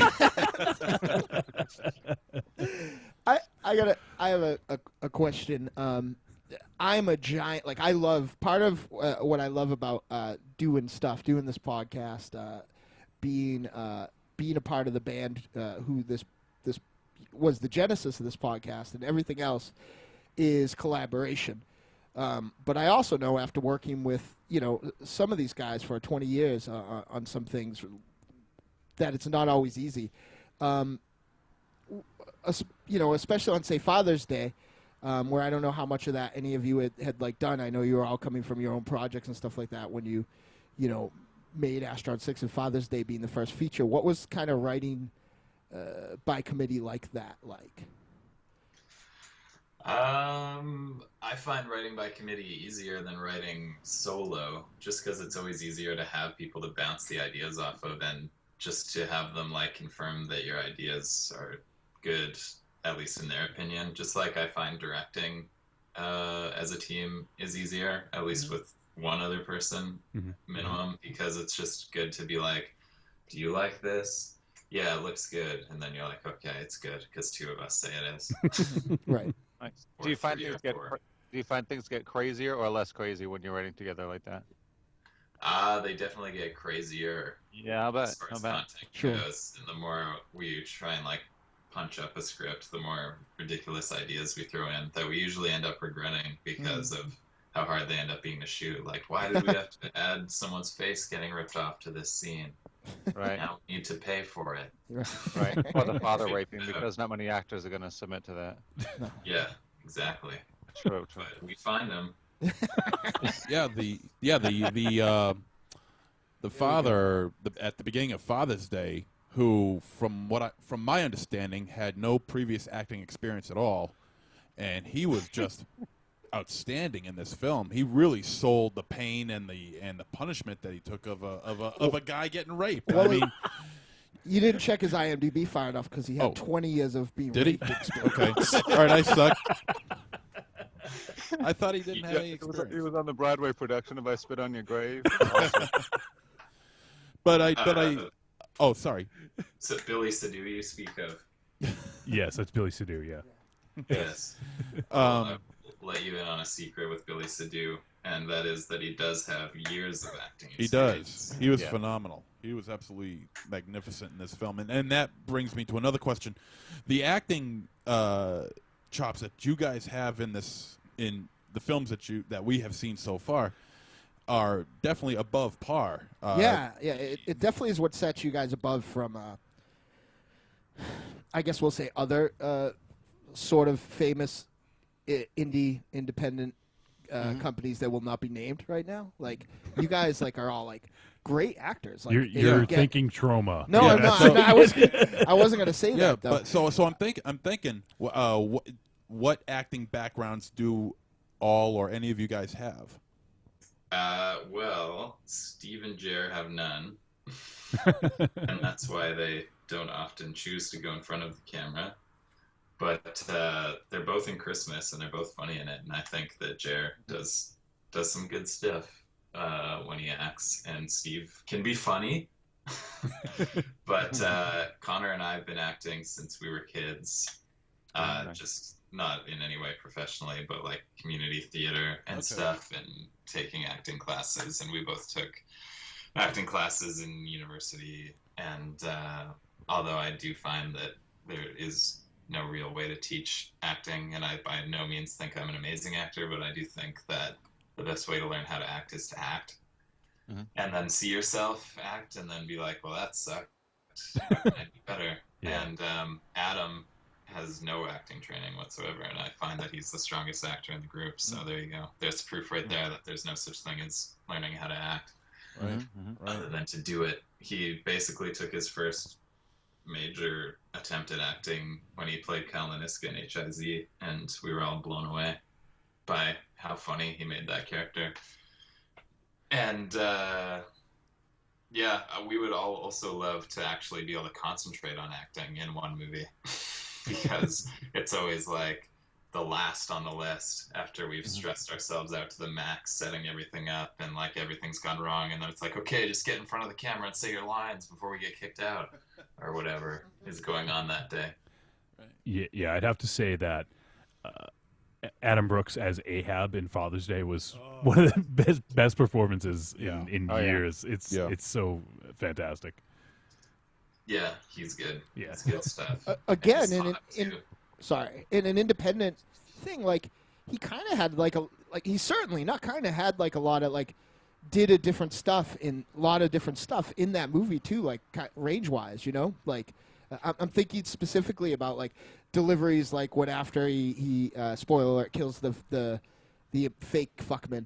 And like, you know, like, oh, that was great, wasn't it? You know, like, and his, you know, his kind of more comedic, like spot on comedic stuff when he was denying relations with his sister and stuff like that. But his initial kind of hardcore Bronson stuff was spot on too, you know? So like that's a great performance right there. And, you know, again, I really feel like that's only one of many things set you guys apart. We're obviously big Gushy fans, but that's one of the things that sets you guys apart from like a lot of other independent productions, because the comedy isn't just on the paper. Like you guys, you know, put over the jokes. Thanks, man. Hey, no problem. and enjoy that smoothie. Enjoy that compliment smoothie. Yeah, exactly. Because the other one is not going to be as good when it finally gets to you. Adam does have a great range. It's true. Yeah.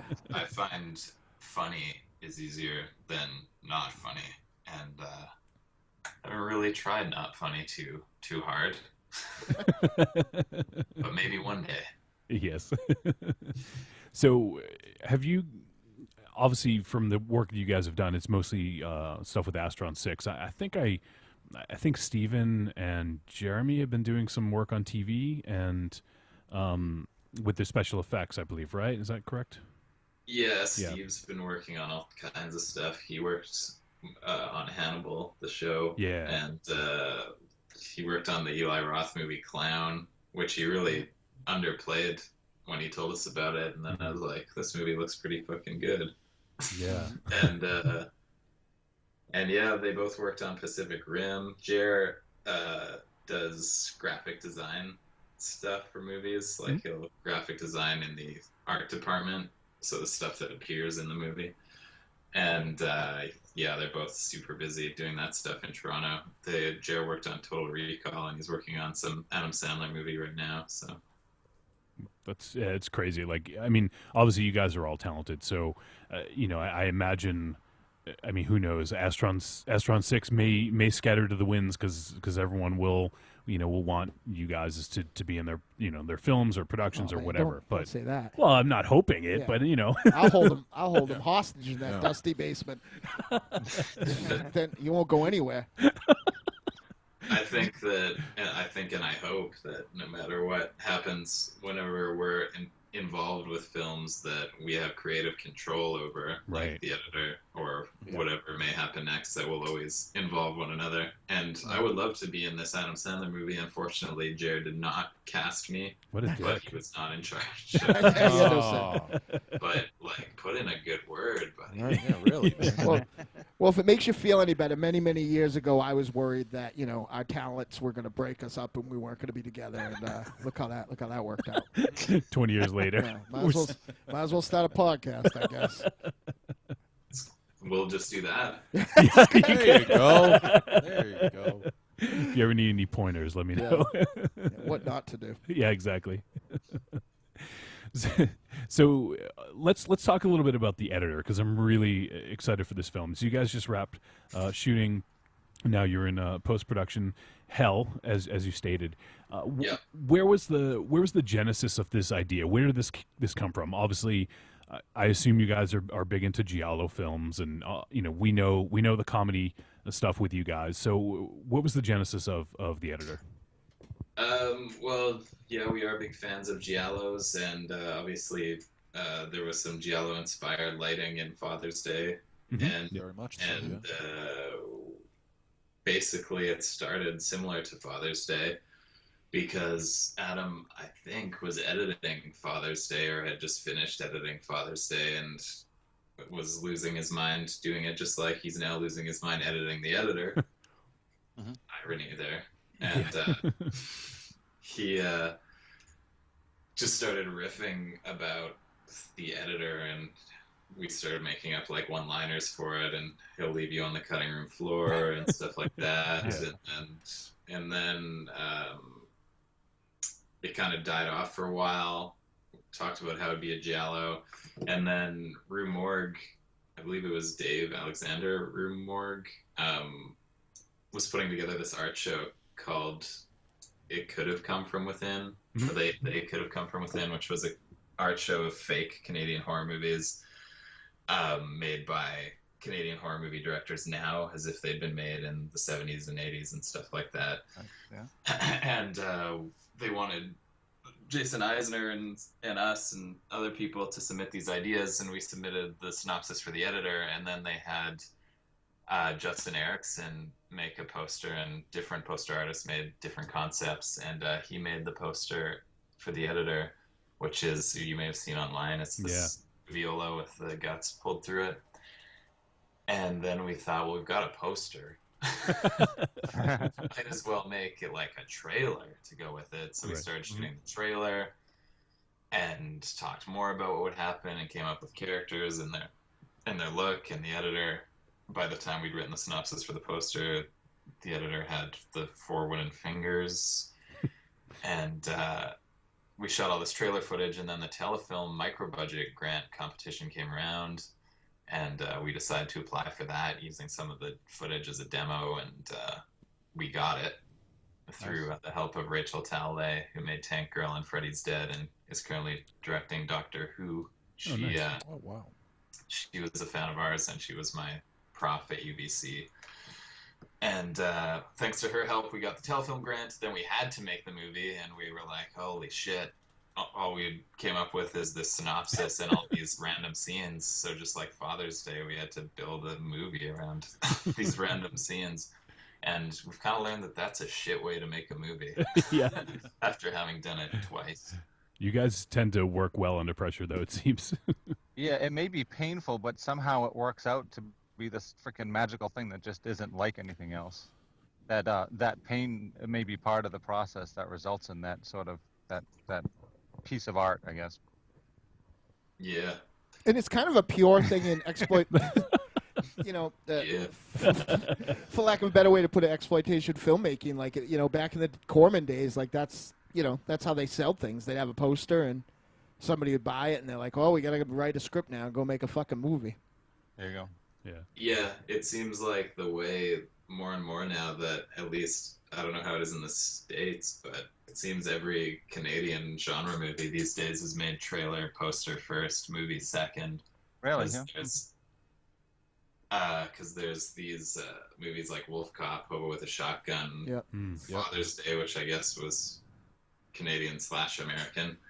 Mhm. But yeah, everything. It's like, well, let's see what you can do with nothing first before I give you anything, which I guess is a fair system, but Sure. it's more and more common. And Turbo Kid, I don't know if you guys have heard of that. No, sounds It's awesome. part of ABC's of Death, or was a contestant. I don't know if it was in the first one or if it was submitted for the first one, but there's this movie called Turbo Kid that Jason Eisner is a big supporter of, and yeah, it's being made. It has star cast now and everything, and it was just this trailer/short for ABC's. Amazing. I don't know how many you've necessarily seen, but it's my impression that most American films never get to the script writing process. They just come out. Right. Yes. Yeah.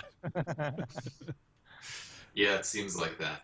It's just they just come up with a monster or something and put it in a swamp, Yeah. and then they release the movie. Yeah. Or they come up with they put the monster's name in the title and don't show him for the first 55 minutes of the movie. Yeah. Right, exactly. Yeah. Maybe you see like its hand. Yeah. I want to go back a little bit. This just You're going back a lot, H.G. Well, hey, Swells. we're jumping all over the place here. I want to go back. How did your parents meet?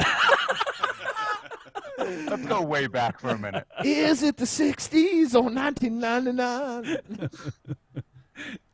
They Well, had the 80s. 80s. Yeah.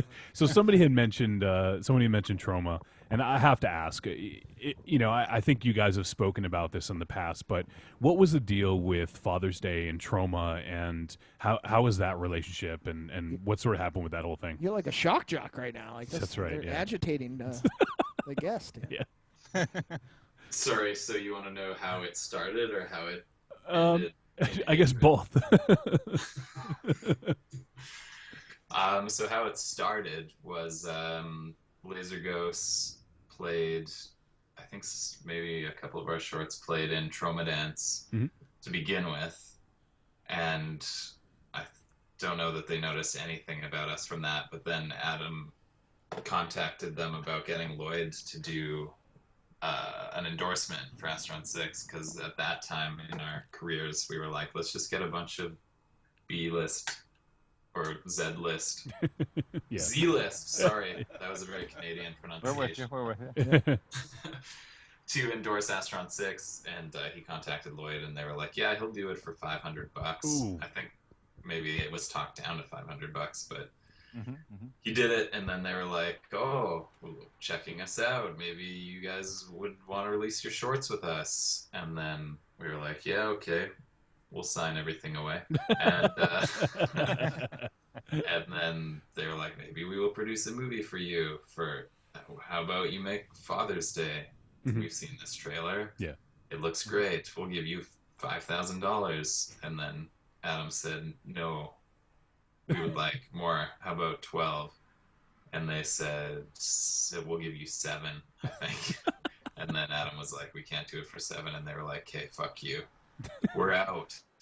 And then they came back and they were like, okay, we'll do 10. And then we're like, okay, deal. That's all the money in the world. Yeah. So, yeah, we made it for 10, less than 10. We actually shot the movie basically before they paid us even close to the full amount. And the movie had been released by the time they paid us the full, I think, $9,600 it came to after, like, the bank takes its chunk. And it's converted from American to Canadian. And, yeah, then, I mean, they publicized it sort of at first, and then they saw it, I guess, as something pretty valuable, and they publicized it a lot more, and then they did the short theatrical run for it, so they did some good publicity for it in the end. But, I mean, it's hard to deal with a company that kind of doesn't know how to do anything. Yeah. Sometimes. And you're just like, hey, okay, here's the movie in rough cut, and they're like, okay, it's done, we'll release it now. And then you're like, no, whoa, fuck, wait. That's the rough cut. We got to give you the fine cut. Oh shit, it's already printed. Oh, Jesus.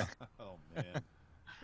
And stuff like that. So, and just like the artwork and stuff that, I mean, every good piece of artwork behind that movie is one that we demanded. Like, we got the posters and all that stuff, and then anything that you see artwork-wise that maybe sucks wasn't our idea.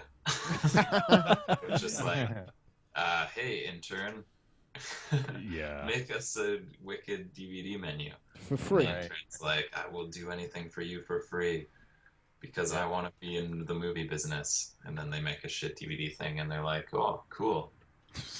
Thanks for doing that for free. We're going to release it. Exactly. Thank you. Yep. But I mean, there's obviously benefits. Look, we never would have made Father's Day, I'm sure, if they didn't show that interest in it, because we were just like, let's make a ridiculous trailer.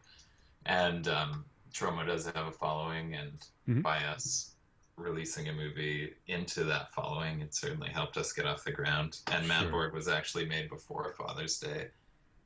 But the post-production on it went so long that it wasn't released until basically, I think, a month before Father's Day came out. It played in Fantastic Fest, and then Father's Day premiered at Toronto After Dark. And I guess thanks to Father's Day getting off the ground, it helped steer the way for Manborg to also get off the ground, and now they're both out there, so that's great. One thing that I noticed in Father's Day that's superior to even the films of Planet Terror and Death Proof is the wraparound that you have of the old retro videotaped TV show. Oh, that's great. Yeah. Bumpers that you have going on, along with your with the trailer that you have for a film that for the fake film that you guys wrapped around it with. Whose idea was that, and how did you go about doing that? I don't remember who specifically came up with making it like it was a late night cable show. It had to be, I'd say, either Adam or Jer, and I know that Adam has observed our love of the VHS recorded off late night TV thing as being what we prefer because it's more accurate, like, to what our experience was as children of the 80s. And everyone is into, or was into, sort of the Grindhouse throwback at that time that we were getting Father's Day going. And we were obviously into that as well. But it wasn't something we experienced. We never went to Grindhouse theaters or anything because they weren't around anymore when we were growing up. But we had the Grindhouse VHS era of seeing them on TV or late night cable and recording them, or I mean, what the fuck? Vestron Video, that's what I'm trying to say. Right. Oh, yeah. Yeah. Vestron Oh, Video yeah. was like the Grindhouse theater to us. Yep. They will. I've often said with that those growing up, especially for Tiny and I, they're a little bit older than, or Monster Zero here, that are older than some of the other guys. That those being like film fans were, those old video labels were the equivalent of like indie labels to like the punk rock kids. Like you knew you were getting the good shit if it was a Vestron or a Lightning Video or Yeah. Or New World Pictures. Sure. Yeah. Paragon, Gorgon Gorgon Video. was another good one. Yeah. Or for the upper class people, Canon. Yeah. Yes. I love that Canon logo though. I love it. Embassy, yeah. Oh, Embassy too, yeah. So yeah, we did it as sort of a thing to stand out from the just general Grindhouse movement, and just, like I said, to create something more authentic to what our experience was with those movies. And we thought it would just be funny if a movie playing in a theater started with VHS tracking on it. Yeah, it worked out great. It works wonderfully. It fits the mold of the film, and it just works in such an unbelievable way that like a Tarantino or Rodriguez, I mean, they do their best, man, but and it's good. It's good. It's real good. It's good. All right, take it it's easy, real man. good, but the wraparounds that you have in He will not go out Father's with Day, you. the wraparounds that you have in Father's Day are absolutely phenomenal. Yeah, I mean, Tarantino and Rodriguez, they mean well. But, I mean, like, they're getting old, eh? So, Yeah. time to just move over. Have you guys tried reaching out to them, maybe to offer advice or, I don't know, Yeah, and, well, honestly, I have to screen my calls now because they're calling me fucking every day. Matt, what do you think of this script for the Hateful Eight? Oh, Matt, did you hear the Hateful Eight script got leaked? My life Right. sucks right now. I just don't have time for it. Do you think Sin City 2 is a good idea? Yes, potentially. So since the sort of the point of this interview, I think, is jumping around. So let's go back now to the editor. And obviously, you guys casted Udo Kier. I'm curious what it's like to work with a man of his stature who's been in Andy Warhol films, and like the guy's like pretty much a legend in the horror. He was almost in Dune. Yeah, that's right. He was almost in Dune. Yeah, Right. yeah. So Don't forget Ace Ventura, guys. I had forgotten. I did forget. Yeah, I did. Thank you. That's probably his best horror movie. Of course. First of all, Connor Sweeney says, "Hey," he just texted me. Oh, hey, Connor. Hey, Connor. You guys. Well, tell Connor that Raven Shadow says justice is his dude. Yeah. He probably maybe is listening. I don't know. So Okay. he hears that. Awesome. But as for Udo Kier, he was very scary before he arrived, Yeah. and then because we were terrified, he was the biggest star obviously we'd ever worked with. Yeah. And then he arrived, and he immediately stopped being scary and started being awesome. Because he gets it immediately. Doesn't have like a huge ego and doesn't demand a smoothie. Nice. And is just a cool guy to work with and joke around with. And like he had a flight at like 5 a.m. the next day after his last day of shooting with us, and we were wrapping him in the morning. It wasn't the morning anymore by the time he wrapped, but Yeah. we were trying to shoot his scene first, and then despite us finishing his scene fairly early in the day, he stayed on set hours and hours after just to hang out because he liked being there, and it was an awful like non-air conditioned warehouse, and he stayed there. Wow. Was he waiting for a smoothie that never showed up? Yeah, probably. Maybe I misunderstood. If you want to forward the one I sent. Thought he liked us, but I guess he wanted that frozen yogurt or a Yeah. smoothie. But yeah, he was very cool, and I mean, maybe he liked us, and maybe if you're making a shitty movie, he's an asshole. But if you're making the best movies since The Raid and Jurassic Park 2, then he's a cool guy. I mean, and obviously, like, I mean, he was in Suspiria, so I guess, The tie-in is great. Yeah, exactly. And so did you guys specifically, was he like on top of your list when you guys are looking at casting, like, oh, we need to get try to get Udo Kier in this film, or that just sort of happened? I mean, he fall in your lap. Yeah, basically immediately Adam suggested we try to get him because are you guys familiar with Guy Madden at all, the filmmaker? I am not. No. Afraid not. No. Nobody? No. Nobody here. Well, he's a very famous Winnipeg filmmaker, but he's definitely known around the world. But he's very, very art house style, and one of his last movies was called Keyhole, and Udo was in it.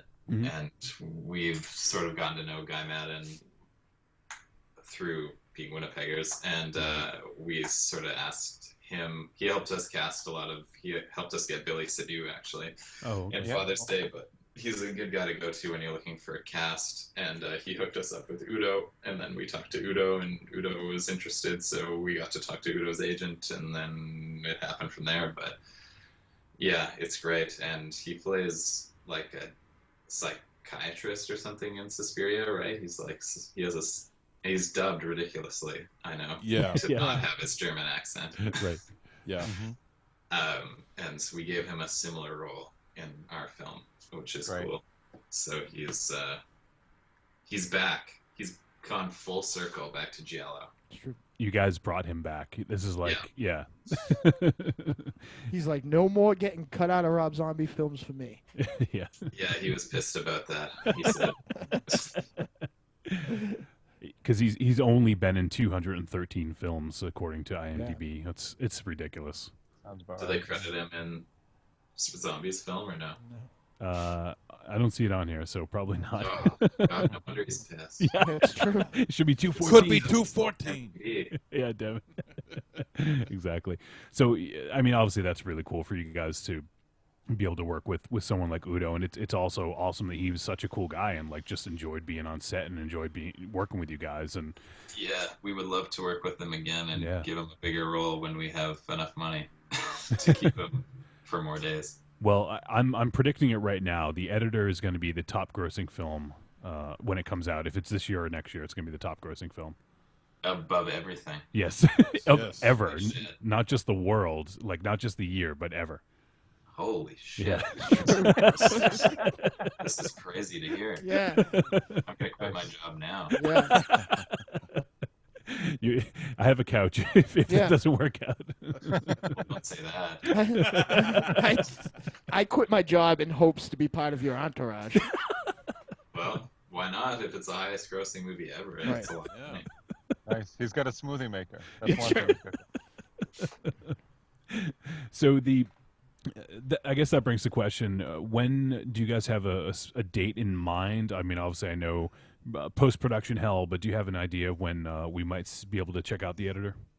Well, with our grant, we have approaching deadlines of delivery, and we know that the movie will be screening or available somehow by, I would say September, but fall for sure. It'll be out in the fall. Great.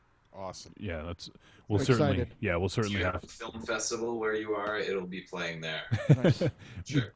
We are in the Boston area, so we're There you not. go. Yeah, we're not New York or LA, but we tend to get some decent stuff around here. So. Tiny does have a theater in his basement, though. If you send it over, we could. That's true. Yeah. Boston Underground Film Fest. Yeah, Boston Underground Film Festival, the Rhode Island International. Rhode That's Island. that's not a state. No. Rhode Island. Rhode Island. That's not a state. When is Boston Underground? It just actually happened recently because I went to go see The Strange Color of Your Body's Tears at. Okay, cool. Yeah. That Yeah. looks- It's very. Have you seen it yet, Matt? I've seen the trailer and I've Yeah. heard that it's like kind of doesn't deliver what I the trailer promises. Yeah, it's a little different than that, but I dug it. I mean, it's it's very very giallo for sure. Like the visuals and the lighting, and it's a beautiful film for sure. So It looks beautiful. gorgeous. Yeah, It's very art house though, right? There's not really like a story necessarily. very much so. Yeah, very much You so. just- Art house. You just answered why fucking Wolfenstein over here won't shut up about it. That guy loves movies without stories. He fucking He's loves gonna it. love the editor. Oh. Yeah, I'm super excited to see the Editor. So hopefully it does come around here sometime. But yeah, we're really looking forward to seeing that. Do you guys have any plans for release? I mean, obviously you're going to bring it around to festivals and stuff like that. But is there anything planned for a release yet? There's nothing planned really, because it's really up to the distributors. Of course, yeah. What the release model is, but I mean, obviously, with any filmmaker, the bigger the release, the better, and if it played, in some small theatrical release, that'd be great. I predict it'll do more of a festival circuit, and I'm sure maybe it'll play like the Alamo Drafthouse circuit or something like that. Yeah. But I wouldn't count on anything bigger than that. But hey, we'll see, man. Yeah, largest grossing film ever. Largest grossing movie ever. I guess it'll be at Cineplexes everywhere. Exactly. Is there Cineplex in the States? Is that a thing? It's probably something equivocal. Is that an actual like chain or a theater name? Yeah, that's a Canadian theater chain, I believe. I don't know. I guess it's Canadian. If you Yeah. haven't heard of it. Yeah, I haven't heard of it. We do have some Canadian brothers. We should do for sure. Yeah. Yeah, we'll have to. Some of our other podcasting luminaries will get in touch with them and let them know about the Editor and Cineplex. They can go check it out. Their Cineplex. Well, Wolf Cop opened in Cineplex. It Oh. was part of their funding model was a guaranteed release in Cineplex. Really? So it's Nice. basically like it's the mainstream theater. of Canada. Okay. Like the big chain. Yeah. And like famous players and stuff. Is that a thing in the States? Famous players? Not that I'm aware of. God damn it. These are all much better names. Than, Yeah, really. Than Regal and AMC. You have to. It's a little. Mainstream theater that's where Wolf Cop opened in Canada, and it's coming to the States as well. Yeah. And Yeah. Max from the editor made the Wolf. Oh, awesome! It's certainly on our like Yeah, it's for high sure. on our list of Yeah. films to check out and review. I find on the East Coast anyway, which I haven't been too much further. In America, things are not very creatively named. Like we, if we have movie theater, laundromat. Like if you like New England, where we are, is a little better. But if you go to like, Philadelphia and like upstate New York and stuff, like shit's named exactly what it is. Arcade. It's cool that you have an arcade. Big. Well, no, not us. Yeah, not many of these days. Oh, Yeah. shit, sorry. No. I work at a bad one, but. So we're coming up in an hour here. Obviously you're a very busy man. We don't want to keep you too long, but obviously we have the editor coming out. Is there anything else that's on the horizon for you or for Astron 6 coming up? The editor is the biggest thing for us right now, Yep. and I know that Steve and Jer are cooking up something in Toronto that they're really trying to get off the ground, and apparently it's looking like it's going to happen. I really don't know much about it. I hope that I'm the lead. I think, but yeah, they're getting a pretty big thing off the ground by the sounds of it, and they're just kind of figuring out all the legal stuff right now. So that should be cool. Right. But that'll be a year or more down the pipe, since they haven't even started actual production on it. But right, is that the one? I mean, I saw something rumored about like I don't know. You can confirm or deny whichever you please. But is this the Carpenter-esque sort of film? That is it. Yeah. Yeah. Okay. Cool. I've heard some talk about that, so I'm excited to see. That's exciting. Yeah. Yeah. Hopefully that gets off the ground. That'd be awesome. So it's going to be like a This Old House. Yes. Yeah. Sort of Basically. thing. Nice. No. Matt's going to play Jesus. Oh, nice. Yeah. Good. Excellent. Yeah. This Old House is a good show. Yes, it is good. Both those guys have fine beards. Yes. We've gone through a whole interview with a Canadian, and Raven Shadow hasn't insulted him in some way. This is It's kind of fantastic. Yeah, this is a historical event. Is it like an accidental insult usually, or is it just of pure hatred? I think he probably just doesn't know any Canadian stereotypes. Yeah, I'm pretty sure that's it. Yeah, he just can't. I mean, though it's probably not one of the harder things, I am positive he can't, like, forget about where you're from. He can't point to Canada on a map. I bet you Well, Canada. I said Z, and I said A once. Yeah, you did. You did. Yeah. It's true. Raven Shadow. What's that all about? We'll beep it out. We'll No, censor it out. I caught that. It was 24.6 minutes in the interview. It's true. Shut up. It's also probably because we have some incriminating pictures of him right now that like, he's just sitting on his hands. Yeah. What's that all about? I love Canada. They're better Americans than we are. I love Canada. You're not wrong. You're not wrong about that. At the end of the day, don't we all want to be American? You're better at it. We thank you. Thank you. It's because we have free healthcare. Yeah, that's what I was going to say. Yeah, It's, yeah. this is a great place to live if you don't like healthcare, arts, Oh God. music, or How is filmmaking. to just kind of shoot, as we say, or talk seriously? How is the sort of arts community and the arts funding up in Canada? Because in the States right now it's terrible. Garbage. They're trying to squish it. Yeah. Because, we have a conservative government right now, and they've been slowly like, let's just take everything out of the arts Yeah. to pay for Yeah. everything else. It feels like we I have mean, next to nothing left I down here. guess we got the grant, so Yeah. Yeah, that's good. It's- Definitely.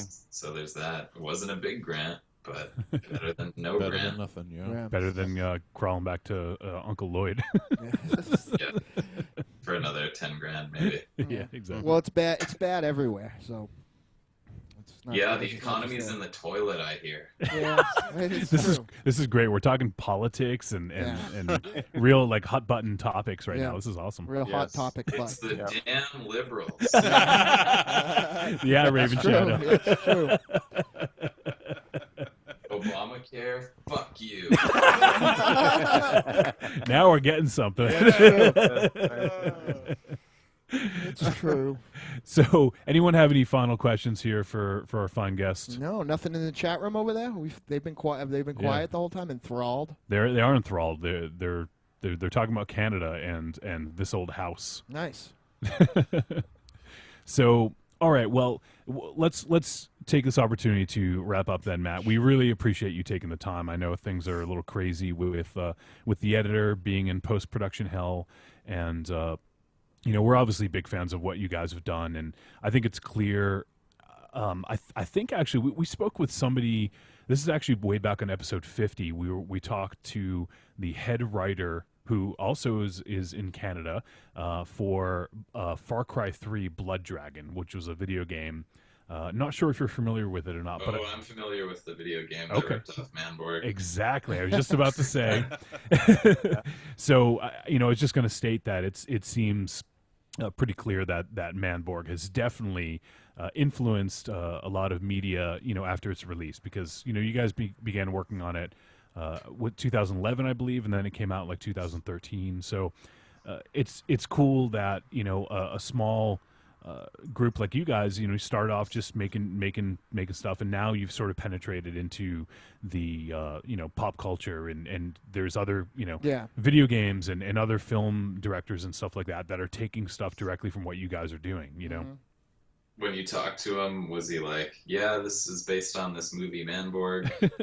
I hope they don't find out. They seem pretty small time. I think it's okay." We were like, we're telling them. Right. That was back in like That was before episode 50. Yeah, it was before we'd even reviewed Manborg. So I don't remember. Did he? He didn't want to allude to it, I guess. Yeah, he did mention Hobo with a Shotgun had. Yeah, so he mentioned that film specifically, but he did mention a lot of stuff that was influenced by the 80s. So I don't remember specifically if you mentioned Manborg, but it's very clear. Like if you've seen Manborg and played the game, it's a fun game, but it's very derivative, and you can tell like there's a lot of influence there. And the guy, the character looks a lot like you in Manborg. So That said, you better come back, because now that dude's not.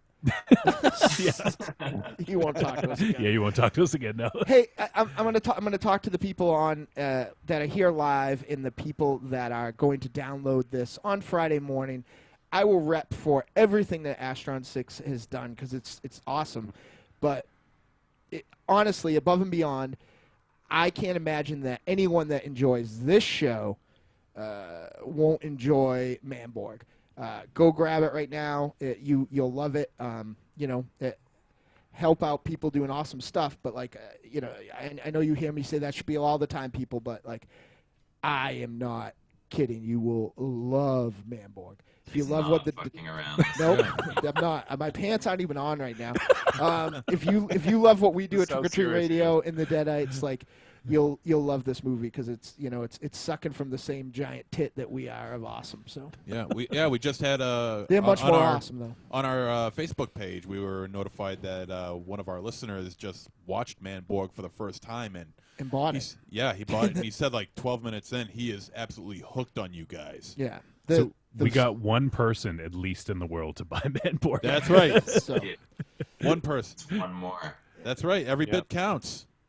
But I'm going to really put it out there. Trust me, listeners, you won't be disappointed if you grab Manborg. And You'll Father's fucking love Day it. for Yeah, Father's Day is great, but I don't want the sexy librarian to buy Father's Day and then be knocking at my door at 4 in the morning. Well, she could knock on my door at 4 in the morning. She got not Sexy librarian. Watch Father's Day. Yeah, great. Yeah, everybody should see it. It's Yeah. a movie. It's a family movie you It's watch true. on Father's Day, which It's a we buddy just passed. comedy. Yes, It is. In the Fun first for the whole family. In the first part of it, we'll let you understand how you were born. That's biology right there. How families are made. Yep. That's right. You have sex with the severed head. That's how. Baby comes out. I actually suspect that's how my co-host here, Monster Zero, was conceived. So. So we certainly feel I don't know if you feel it, Matt, but we feel a kindred spirit here. We know like the stuff that you guys are influenced by is stuff that we grew up with as well, and just seeing Manborg, it's very clear, like, oh man, these guys are definitely into the same stuff that we are into. So it's really cool to see that out there, and you guys are getting that out there. And we may be a band that does electronic music, and we have a podcast, and like 10 people listen to it. But hey, it's cool to see that other people out there are doing. Well, I'd say the main difference between the two organizations is that you guys are talented and funny. Otherwise, it's very similar. Yes. There better be more than 10 people listening right now. They're actually. I turned down Jimmy Kimmel tonight. I met Jimmy Kimmel this weekend. How funny is that?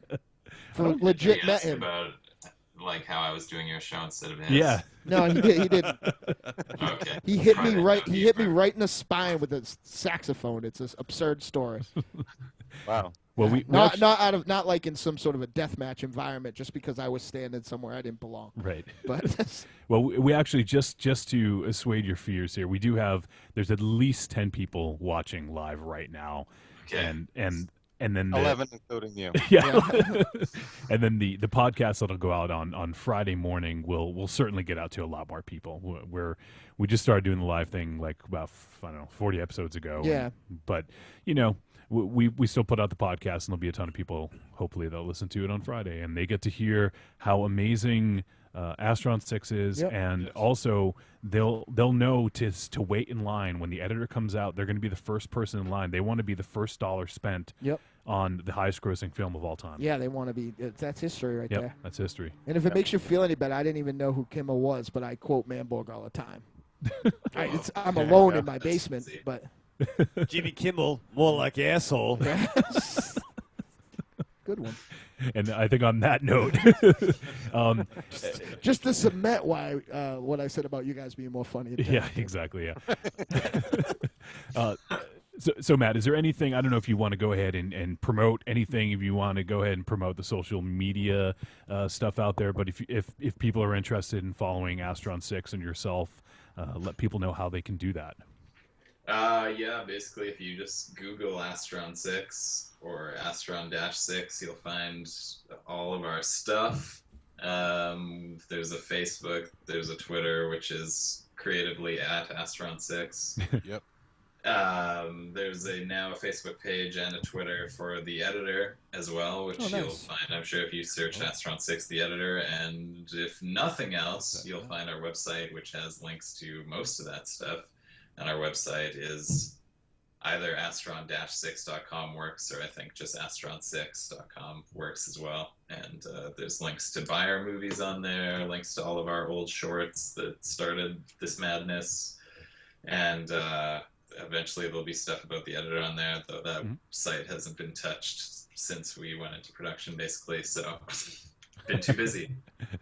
Yes, that's the way it goes. Connect you to all our stuff. So yeah. So awesome. So people out there, go support Astron 6. These guys are, if you like what we're doing or anything like what we're doing, these guys are doing way more and way better. So just like us or kill yourself already. Yeah, exactly. You really, if you haven't seen Manborg, you have really no reason to live anyway. Exactly. It's true. Yes. And you know what? One final thing before we let you go. I know we've been saying that for about 15 minutes, Matt. You know what we'd love to do? We'd love to get a station ID from you. It can be from Matthew Kennedy. It can be from one of your characters. What you choose, whatever you want. And just if you want to just tell the folks this is so and so listen, and you're listening to Trick or Treat Radio or something along those lines. Something funnier and wittier than that. Well, that wouldn't be hard. don't fucking raise the bar too high, sir. Are we doing this right now in the show? Let's do it.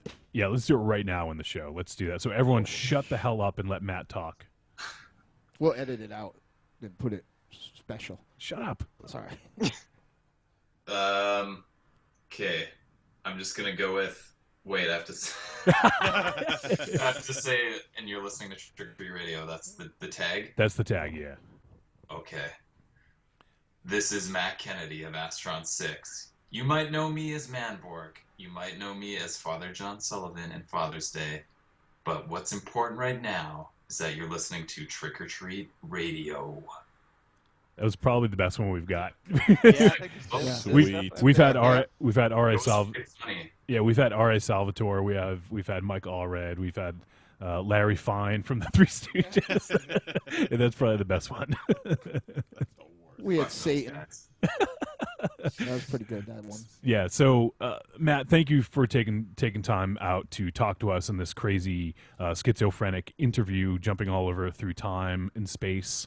And we're really excited to check out The Editor, and maybe in a future episode we can have you back on, talk about The Editor. That is, if you may change your number now after this interview. But I can tell you I'm never coming back on this show.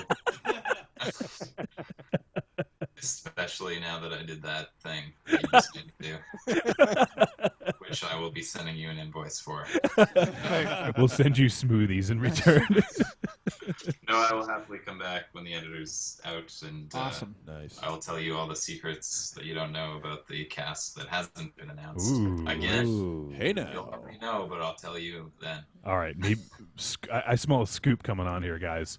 Yes. All right, Matt. Thanks again for hanging out with us for a bit, and we really appreciate all that you've done with your films. We're big fans, and we're looking forward to The Editor. So, thanks again for putting up with us for over an hour, and we'll talk to you hopefully down the road. Sounds good. Thanks for having me, guys. No problem. Take care, Matt. Thank you again. Thanks, Matt. Thank you. Bye. Bye. Awesome. That was pretty amazing. Cramp again. What's that? I got interview cramp again. Interview cramp? What is interview cramp? He's got a boner, I think. My leg hurts. What's the bonometer for that interview? The bonometer for that has to be pretty high. I'm telling you, everybody up and down in the chat right now, if you haven't, go to Amazon. I think it's going for under $10 on there right now. Yeah. And it'll be the best. But if it was $25, if it was $50, it doesn't matter. Yeah, Yeah.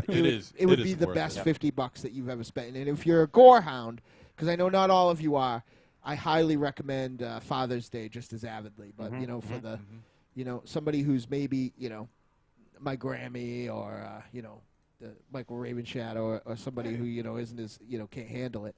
Oh, I don't know. I saw those pictures of Ravenshadow. I think he can handle it. I watched Father's Day. Yeah, Manborg is terrific.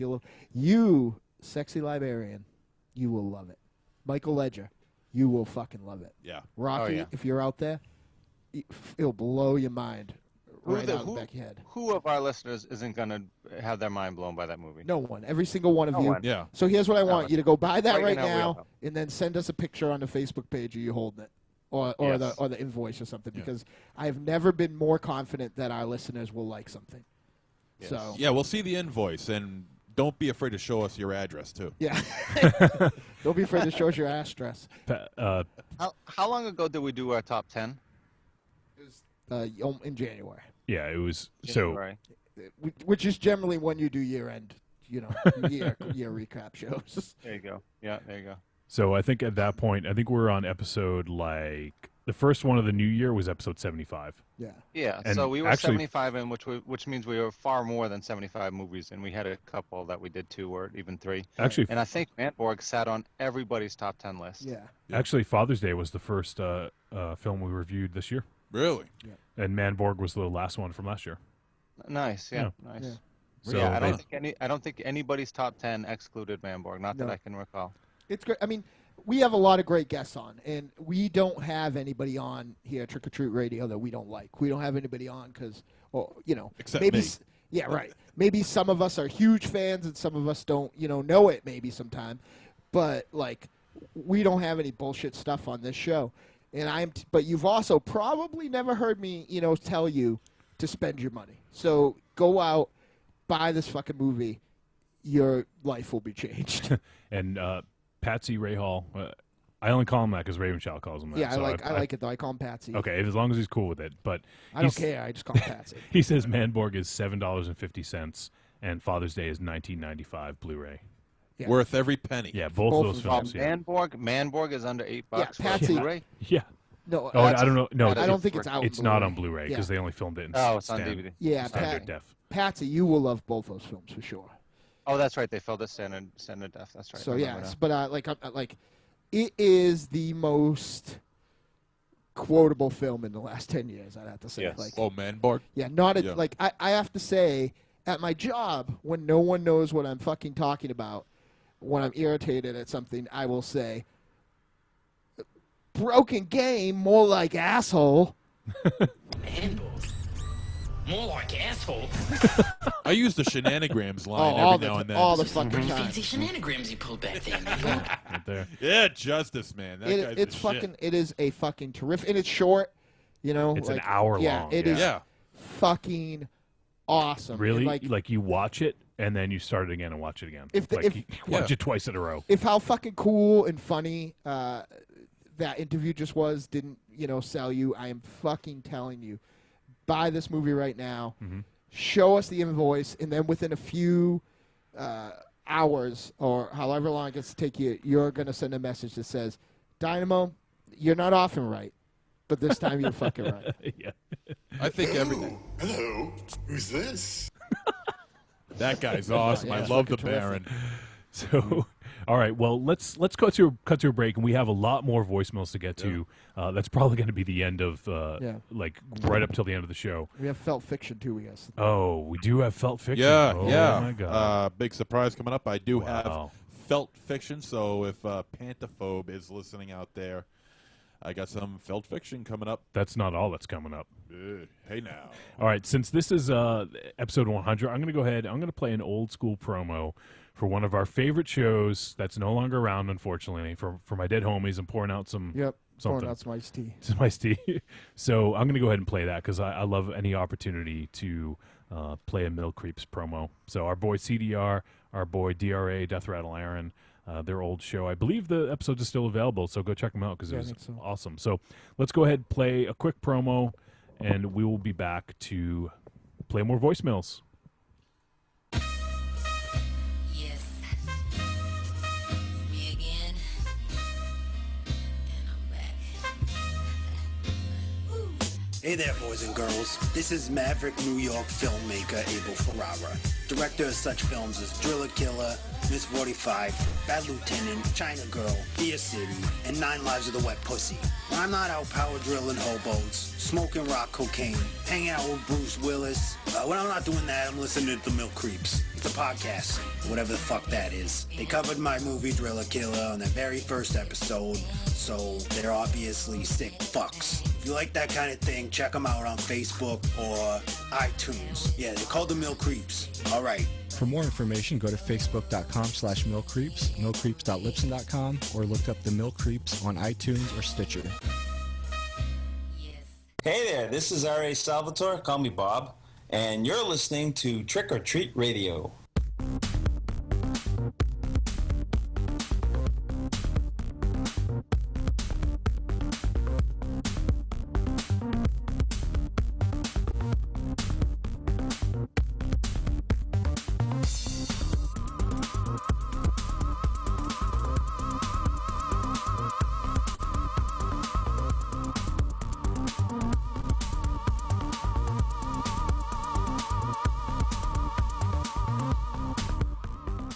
Monster Zero, what'd you think of the interview? Oh man, that was pretty sweet. That was, I mean, the guy's got a natural sense of humor about him, and apparently they all do, and it shows in their films. You know, and I mean, earlier when he was talking about how you don't need to learn acting or teach acting, you just act, and basically just be yourself, and that's exactly what they were being, Yeah. and that's how they come across as being funny and so good. So yeah, a great interview. I enjoyed listening to him. I didn't know if we were back because he hadn't We're stopped back. talking for a while. You know what sucks? Everyone in the chat room is saying that they're going to buy the DVD, and it's too bad we don't have our Amazon stuff hooked up yet. Yeah. That's some valuable sense right there that we Yeah. could be getting. Yeah, it's true. But you know, Ledger says it was nice to see somebody on the show with a real fucking sense of humor. Yeah. Yes, our sense of humor is all fabricated. It's true. So, yeah, like we got Reverend Scott is ordering the DVD now. SL said she purchased Manborg.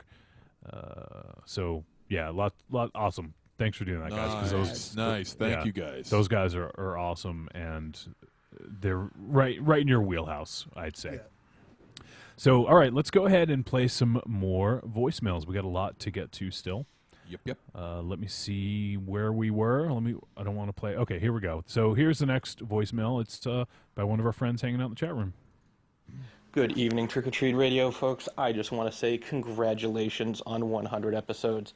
And I was able to pinpoint a point in time where you folks actually were able to record and have the greatest radio show of all time. Oh, what was that? Now, some of you folks may have missed it, but if you go back a little ways into the archives, you'll find an episode called All the Boys Love Larry Fine. Now, that featured a wonderful movie review. It featured Dynamo Mars going from regular diabetes into super diabetes, all with the assistance of Michael Ravenshadow bringing in Christmas snack cakes.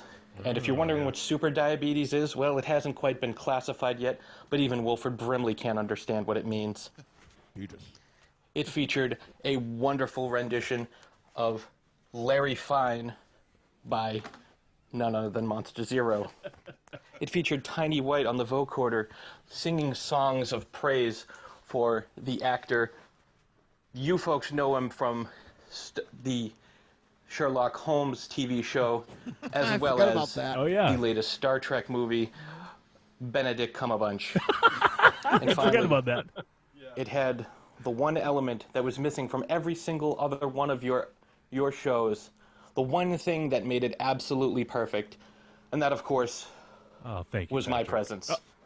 He brought presents? If it wasn't for me, that show would have been just like every other one. Boring, slow, lacking a strong male presence. I understand why you wanted me around, but what I can't understand is how any other episode could possibly live up to that. I mean, you had me there. I mean, all chiseled, rock-hard abs, my long, flowing mane. Is this Patrick? And of course, I had to sit next to Michael Ravenshadow, who always comes to the show dressed as a gay magician. I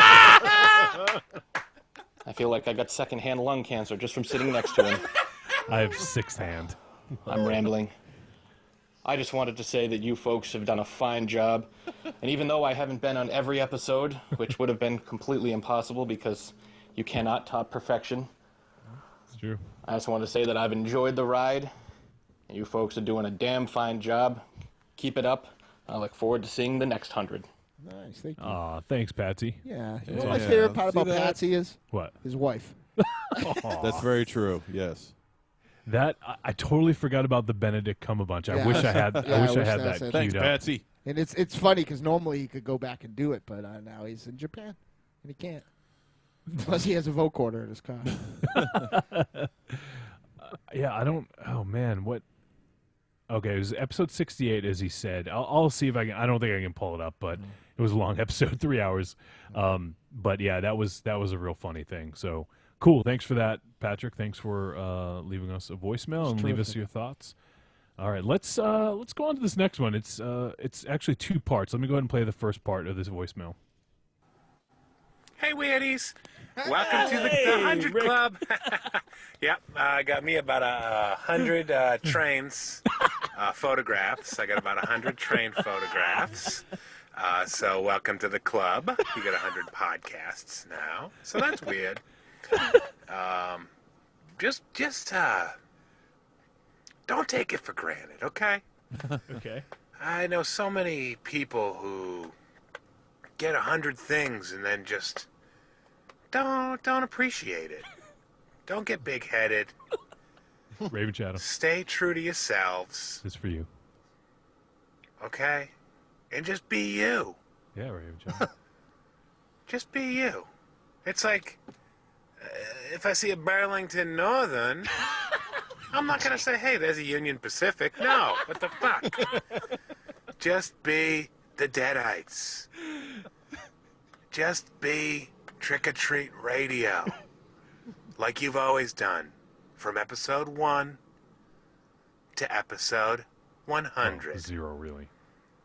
and then the Halloween episodes, and the other one. So, boys, from your boy Rick, crazy old Rick, I am in the train yards right now, so I'm gonna throw a coal on the oil fire for you, you and the show. So congratulations.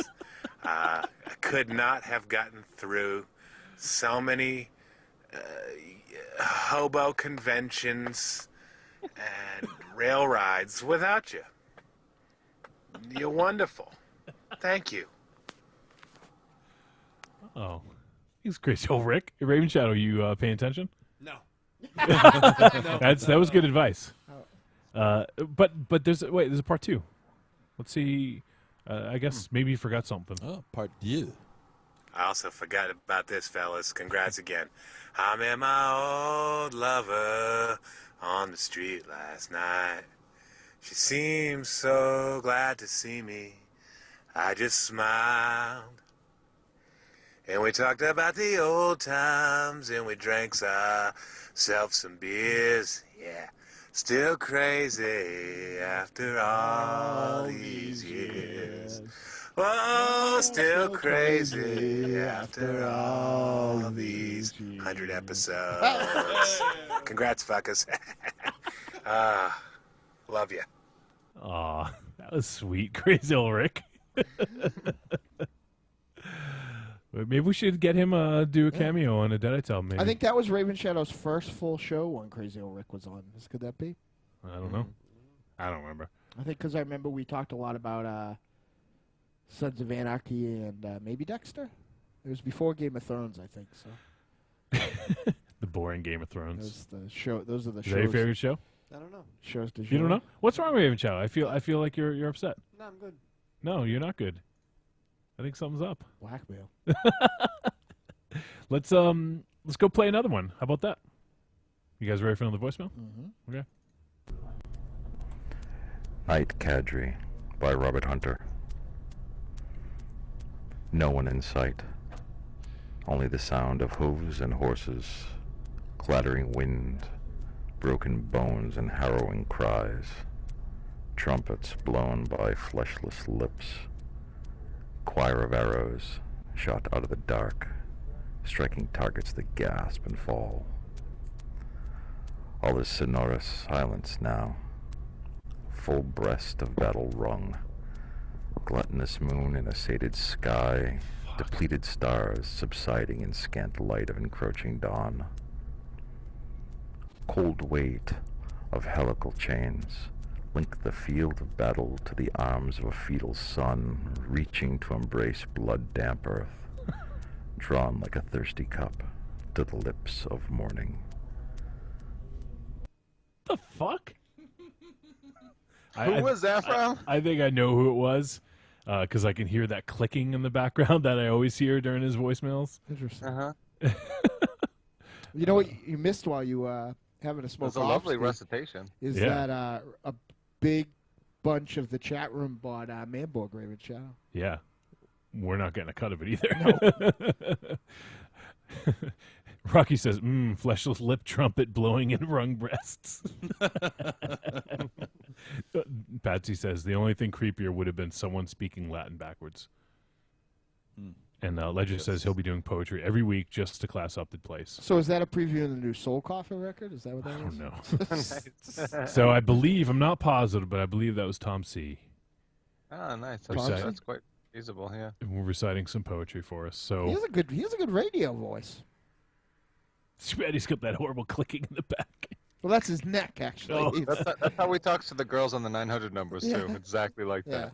Oh, Ledger said it was me, damn it. Really? Oh, man. Nice. There you Oh, go. That's shit. what you, Shit. that's what you get just for not pissed off taking the- credit. You just pissed off the wrong guy. Well, the only reason was His because Hawaiian of the, shirt just turned to No. like one color. It was the clicking. Whenever Tom C calls, there's that clicking in the background. So, Ledger. That was the sound of Ledger furiously masturbating while he was reading that. Fap, fap, fap, fap, fap. Oh, not that. No more that. He's corrupted It Spider-Man wasn't for me clicking, forever. it was fapping. Oh, man. This is terrible. All right, so let's go ahead. Let's play another one. Hey there, Trick or Treat Radio. It's Andrea Wolanin, director of M for Mundane and the Hiya. currently in production Penta. Hey. I just wanted to leave you a message wishing you a happy 100th show, and thank you for always being there with the creepiest of creepy films. Keep being weird, you crazy kids. That's you, MZ. She's Yeah. telling you to keep being weird. In other news, that's not a problem. In other news, I'm in love. You weirdie.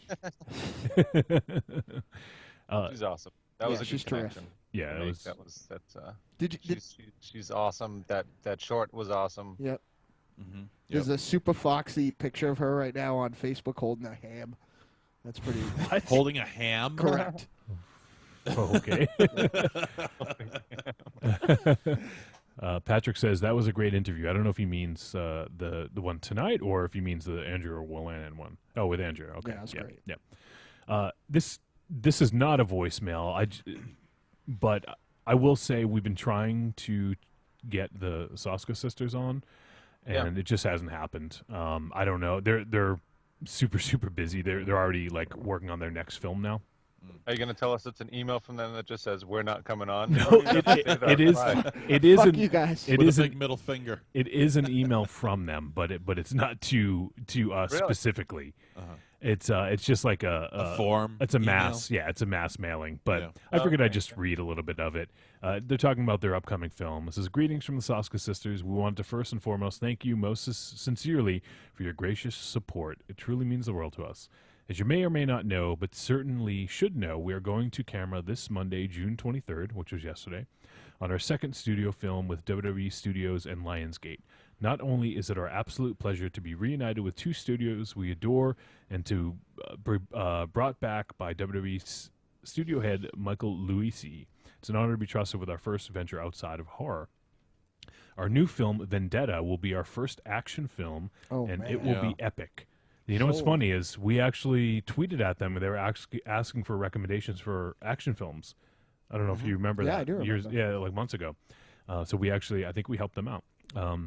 Vendetta follows a detective who seeks vengeance against the man who murdered his wife by getting himself jailed in the same prison where the killer is serving a life sentence. Good. WWE superstar Big Show will star in the film, and joining him is an outstanding cast headed up by fan favorite Dean Cain. Joining them will be Michael Eklund, Adrian Holmes, Matthew McCall, and Ben Hollingsworth. And then they got a picture of them, blah, blah, blah, blah. We have an astounding stunt team in place headed up by Kamani Smith, who I guess has done Continuum and See No Evil 2, and Dan Rizzuto, Almost Human and Arrow. Pictured below, they have a picture of him as well. Blah, blah, blah, blah. We'll be disappearing now for the foreseeable future as we go to camera, but we wanted to share our gratitude and amazing team with you. Thank you again, and see you when we resurface. So cool. That wasn't specifically to us, but I figured I'd at least, bring that up. Since I think they're going to do it. I can picture them doing an amazing job in that genre.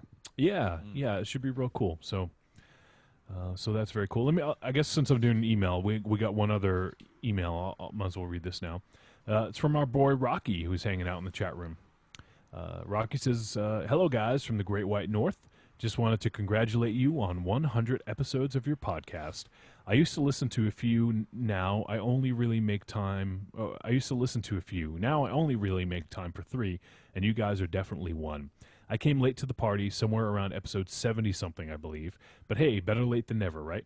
Anyway, first off, would like to say that the reason I started listening was to see what Johnny Wolfenstein had been up to since our years broadcasting, gaming, and even getting drunk as hell in AC and eating what all I can figure was super cryogenic Mr. Freeze brand ice cream at that Steamboat Hotel that afternoon. What the hell was up with that anyway? So yeah, just a little point of clarity here. Rocky and I go way back.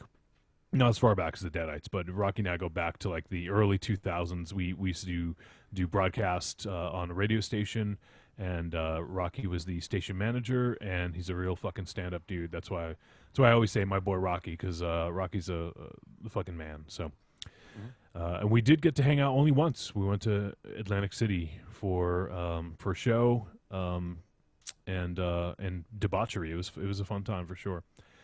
Wait, hold on a second. When I say debauchery by your standards, I or mean- debauchery by this side of the table? I guess my standards. Because I think Raven Shadow and I would have a lot better time in Atlantic City than the other side of that table right there. Maybe. And the dude on the phone.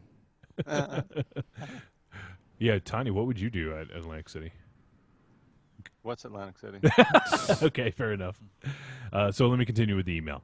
But what I didn't expect was how much I enjoyed listening to you guys bust balls, argue, and occasionally turn me on to some really fun movies via the reviews.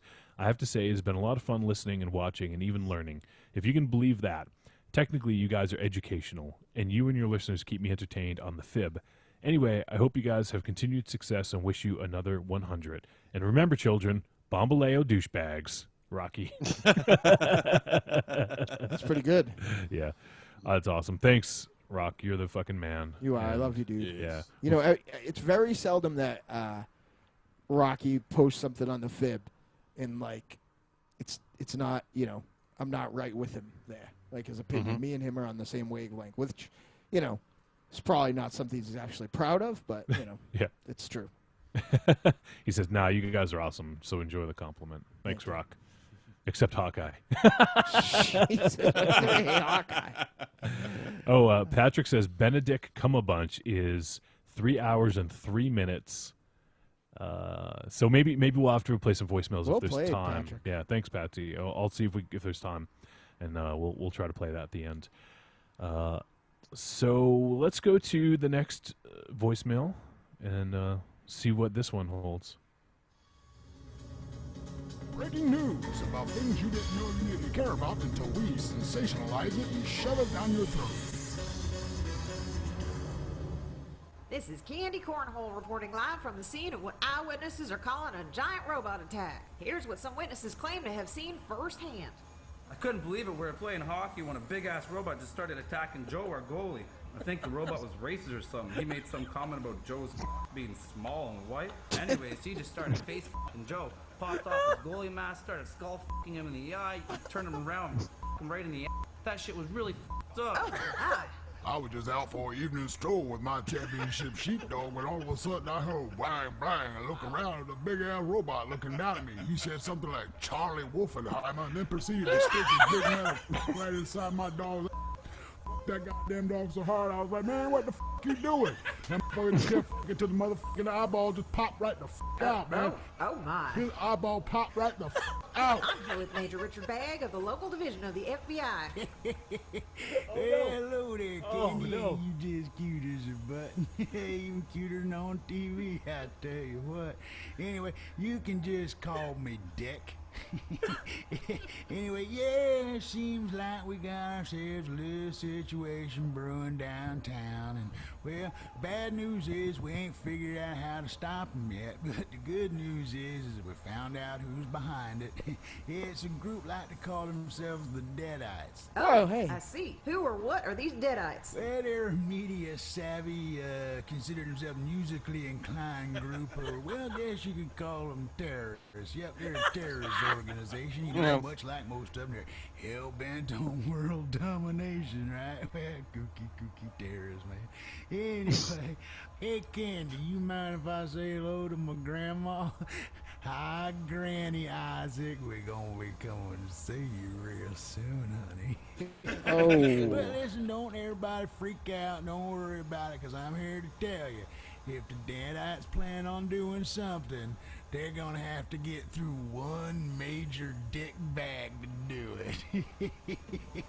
We are seeing now, in fact, one of the robots heading towards the 3rd Street Soup Kitchen. Seems to be approaching the small group of homeless outside. Oh, boy. Oh, no. Michael Raven Shadow. Digital targets acquired. Searching rectal target parameters. Is that it? Oh my. Engage. What is... Oh. Those poor men. Oh. Holy petunia scented shit.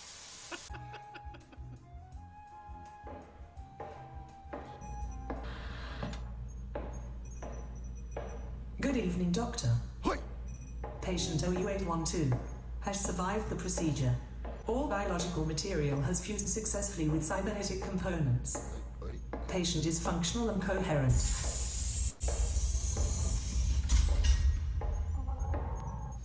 Good evening, Doctor. Do not seem so surprised that I am up and functional. You do grand work, and that is partly why you are still breathing. I have a couple of endeavors you will assist me on. Firstly, you and I will leave this facility and pay a visit to the council chamber, at which point I will reevaluate my standing within the organization. Secondly, we shall use the chaos unleashed by your robot hordes on the outside world as cover to strike deep at the heart of the Deadites.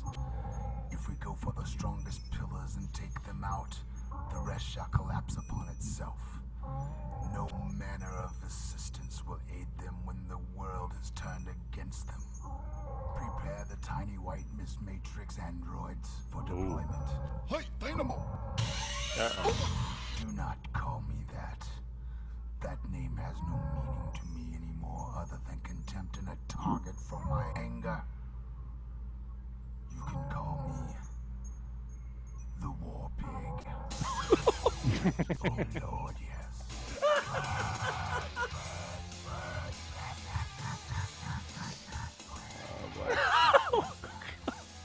Gets worse and worse. Episode Trick or Treat Radio.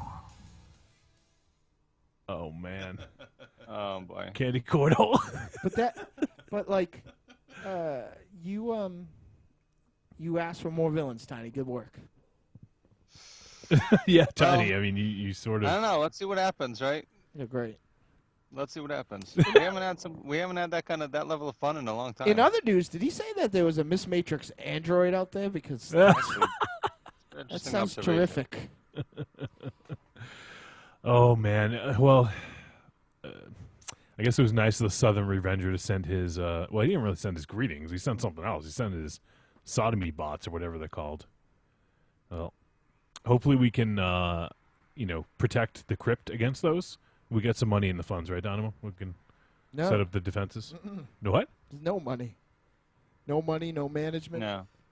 No, we don't even have, at least at one point, if you tried to come in through the basement, you would have to deal with the chupacabras, but we don't even have that anymore. No.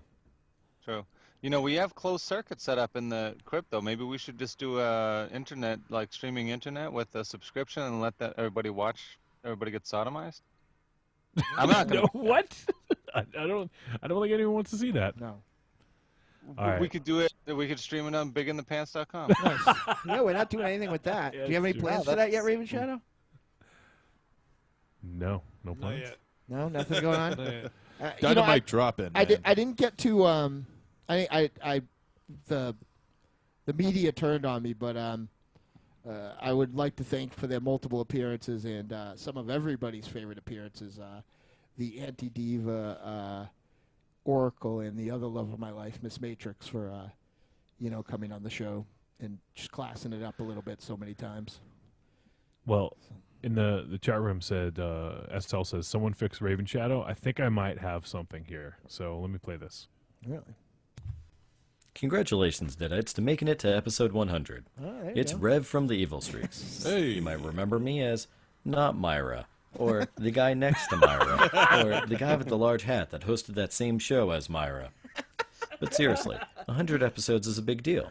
Just think of all the amazing comics that didn't make it to 100 issues. It's true. Suicide Squad, Eclipso, Captain Atom, Checkmate, Manhunter, Secret Six, and all the volumes of Hawk and Dove. I like how after 100 episodes of recording and doing it all live on Wednesday nights, you decide to totally mix it up, throw off your fan base, and record on Tuesday night for the 100th episode. Yep, that's right. It's sort of like when a superhero randomly changes their costume for no reason mid-series. And speaking of costumes, I hope you're all dressed up for tonight's episode. Everyone should be there in tuxes and looking their best. Raven Shadow should be smoking the finest Camel unfiltered cigarettes.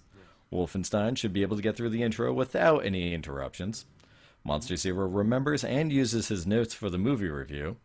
Tiny buys all the double taps of the last 100 episodes while safely in the studio, and Dynamo does not remove his pants. You guys have had 100 great episodes. Here's to hoping for another 100 more. Stay creepy, my friends. Why do people only want 100 more?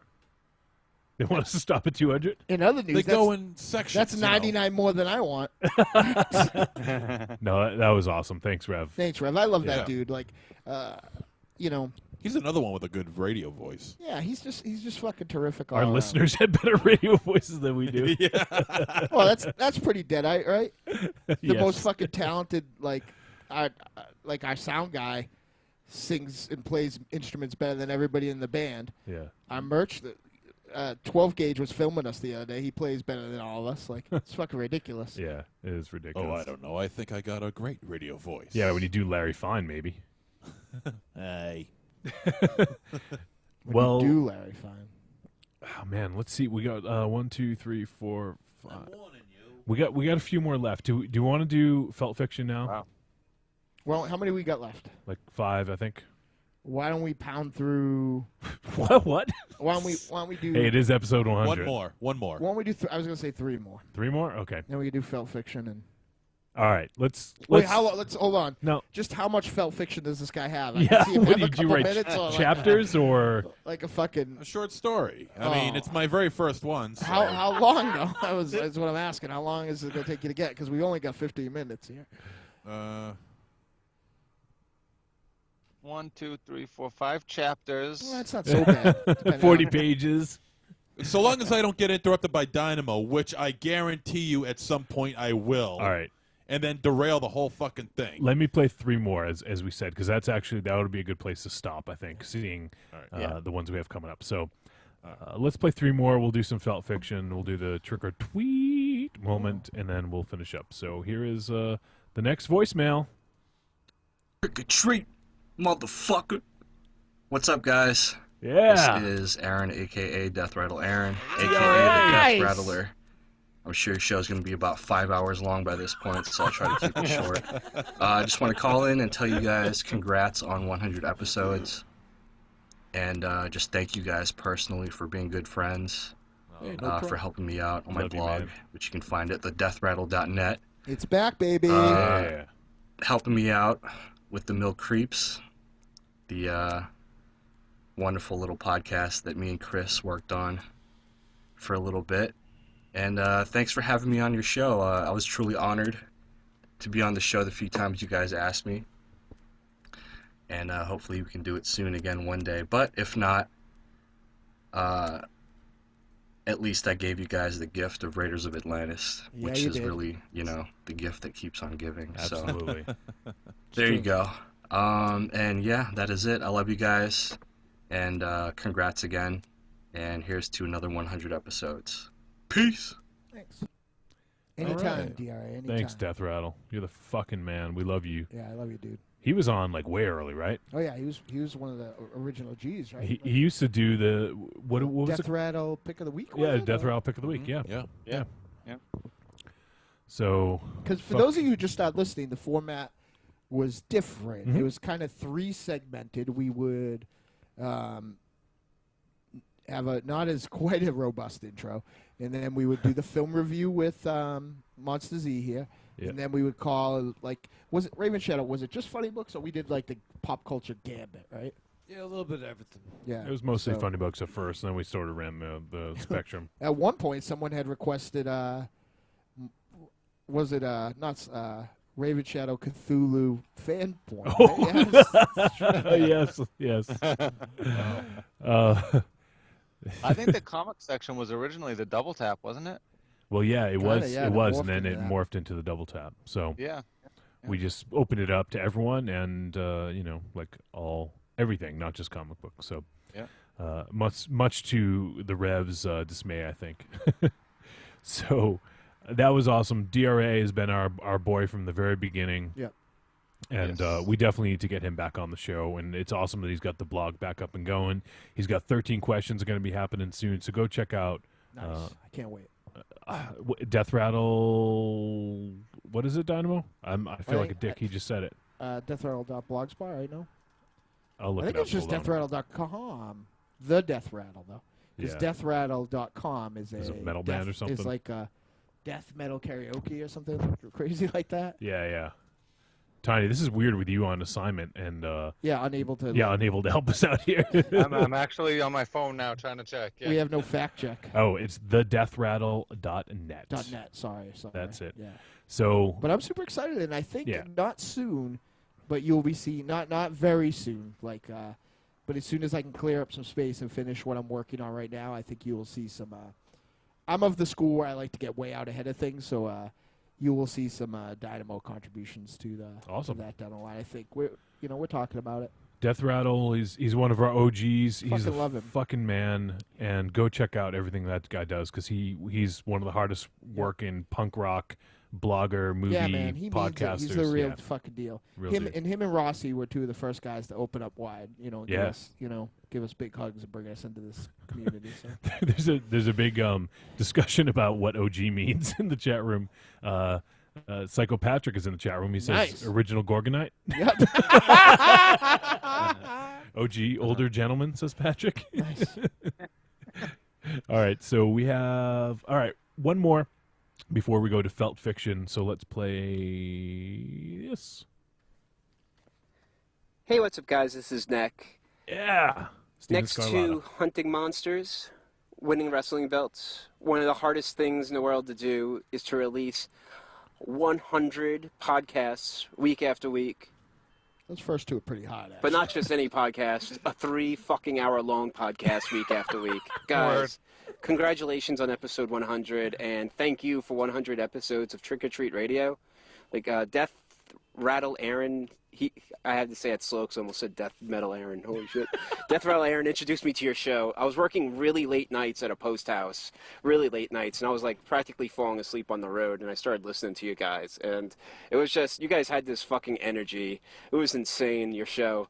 And I was like, these guys are more fucking rowdy than Ultimate Warrior, Randy Macho Man Savage, and that weird motherfucker with the Slim Jims on his head, all rolled up in one. Your show was fucking chaos, but you guys were talking about movies and all kinds of cool shit in comics, and I was I was in, man. And your show, I was just fucking driving around and fucking laughing my ass off. You really helped me out, and thank you guys for all those episodes. And also, thank you for having me on your show and supporting me, because a bunch of my friends who I haven't talked to in a while in New York, they reached out to me and they said they heard the show, and I just couldn't help just to tell them how awesome you guys were. Being on your show, it just felt like I was back home in New York, just talking, shooting the shit about movies, and that's what I love doing, man. You guys are really awesome guys. I fucking sincerely love you guys. I love your show. Congratulations again on 100 episodes. Metal! I fucking love that dude too, I man. do too, man. It's so crazy. Neck's, he's known as Neck in the podcast circles, but that's Steven Scarlatta, who we had on a few episodes ago. Yeah, not too long. How do we know so many, Awesome friends people? with so many people who are so much more talented and nicer people than us? It would be one thing, to be just more talented, but they're way more nicer than us, too. Yeah. Yeah. We're bad Yeah, people. he's a really nice guy. That's he was on episode 89 called Jodorowsky's Maniacs. Yeah. And he gave us Neon Maniacs to review. That was fucking great. Which is and that spawned more content. Slash fiction. Yeah, Yes. I'm sorry I Yes. missed that one, man. Yeah, so that was a fantastic episode. Go check that out. Go check out Jodorowsky's Dune. I believe July 8th is when it hits Blu-ray. We're gonna have Mr. I think the 12th. Okay, I'll double check that. But we're going to have Mr. Scarlatta on again in the future. I believe it's the 8th, Dynamo. That's a Tuesday, and that's typically a release day. But we're going to have him on again in July. He was supposed to be on for this episode, actually, but he's filming a movie, and he's really busy. He just couldn't do it. So we wanted to just push that off a little bit and make sure that we're able to get him on. So we're going to review the film Brain Scan, which he picked. Yes. And we're going to have him on, and we're going to hang out. We're going to talk about Jodorowsky's Dune because we got a chance to see it when it played here, and he's just a fucking cool-ass dude, man. And we love Neck, or Steven Scarlatta, and can't wait to talk to him again in the very near future. So thank you, Steven, for calling in and leaving that awesome message. That's a really, really sweet thing. Yeah, it was very sweet. Yeah. We And don't, you're a sweet guy, Steven. We don't deserve it. No, we don't. Jodorowsky's Dune, Blu-ray, July 8th. Hey now. So coming in just about 2 weeks from today. My phone says July 12th still. Well, your phone was stupid. No, my phone's correct. July 8th. Films come out on Tuesdays. Yeah, That's well, a Tuesday. Now that we're not one this important. Nice. Your phone also calls you cocklossus, so clearly not everything I care about it. Oh, Reverend Scott just said, "Oh shit, brain scan." Yeah, that's right. That's right, Daddy. Stephen picked that one for us, so we're going to do that in July. We're not sure the date yet, but as soon as we know, we will let everyone else know. The only slasher film to star Rocky Dennis. Look it up. Oh, Reverend Scott saw it in the theater. Oh. Wow. Ledger says, "Tell Raven Shadow I'm going to make some more flattering photoshops of him tomorrow."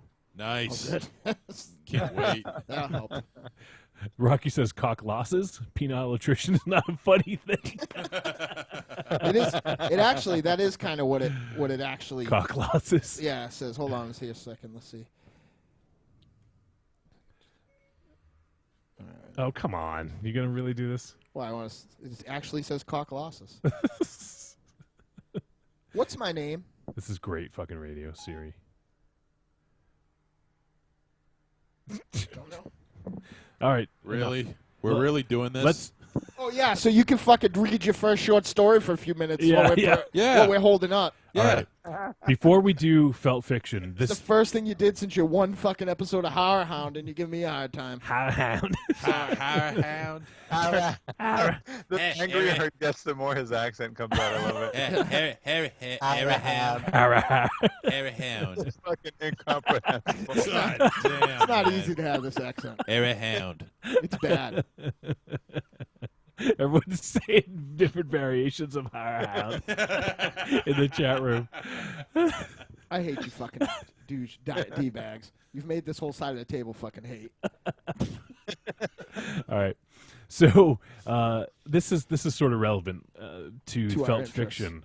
No, because Pantaphobe was the one who created Felt Fiction, essentially, right? Yeah, you're welcome. She first coined it. She yeah. coined the term. Yeah. And she has tweeted at us tonight. So let's go ahead and read Pantaphobe's tweets. She said Wait, what?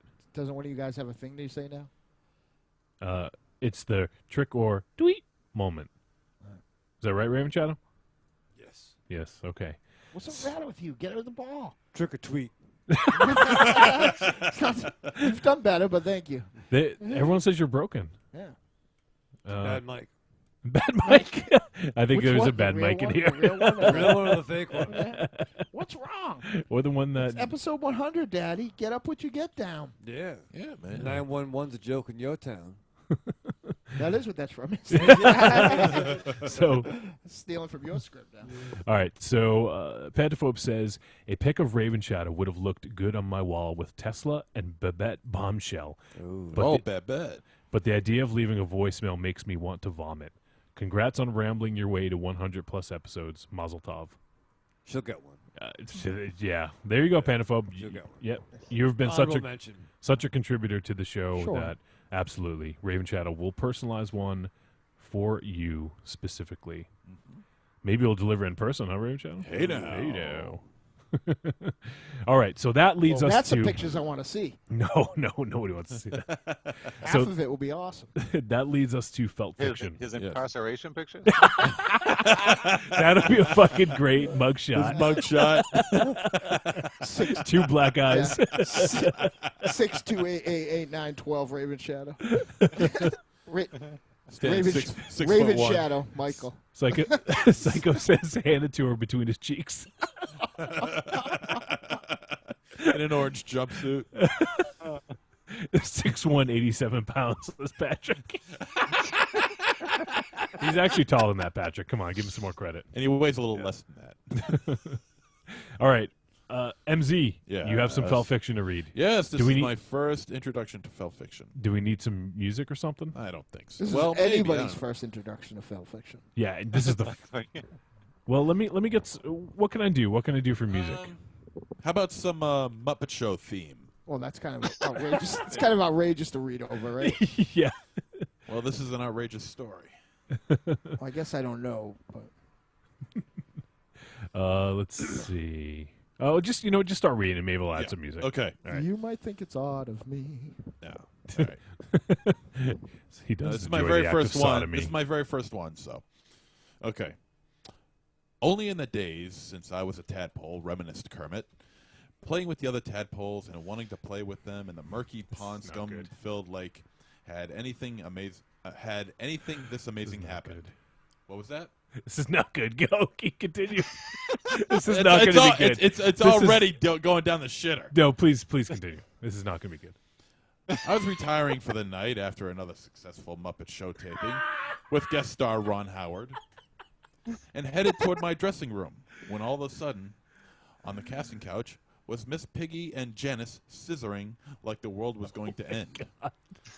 Pig Taco and Hippie Taco joining as one. My 1.5-inch frog cock started to grow bigger. Watching the sweat build between the folds of Miss Piggy's neck made me realize that I had to get in on the action. Janice smelled like she hadn't showered in a month, and Piggy smelled of bacon. I'm joining in, bitches, I said, walking to them as I jostle with my Jolly Green Giant. Janice, you sit over there while I show you and this pig what I can do. Could you do this as Larry Fine, please? Yes, please. I'm not doing it as Larry Yes. Fine. Please. How the hell can I do this? You almost already are. Yeah. Just try it. If Piggy. I said, huffing into her ear, "You know how to breathe out your mouth?" "Yes," she said, awaiting how she was going to be served a heaping helping of my frog sauce. Good, because I'm going to hit those nostrils like Gonzo hits a wall from ejecting himself with a cannon. And hit them I did, with a fervor and a velocity that could make me pass for a paint shaker. "Oh, Kermie," she snorted, "I have a runny nose." "Makes good loop, bitch. Now shut the fuck up." Oh, God. Jesus Christ. After about 15 minutes of nose raping, it was Janice's turn. Her sex was more conventional than with the Kermeister. After all, fucking the nose of a pig kind of raises the bar a bit, doesn't it? Too bad you don't have more of a shape like New Zealand or the Swedish Chef, but with no dick. You got no tits and you stink like a horse. But I'll give you the old toadstool anyway. Because of Janice's less than feminine features, Kermit fucked her for about 4 hours. By that time, Piggy went home to live with Dr. Strange Pork. And Janice, she was passed out by the second hour. But I gave her the old malt anyway and left for home. One of my better memories working on The Muppet Show. Now, if I can ride my rail into Gonzo's fucking chickens. An orgy of chickens. Wings shooting out with every thrust. Oh, yeah.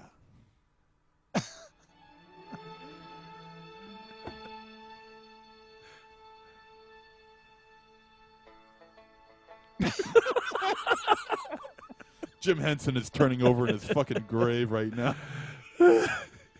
New Zealand.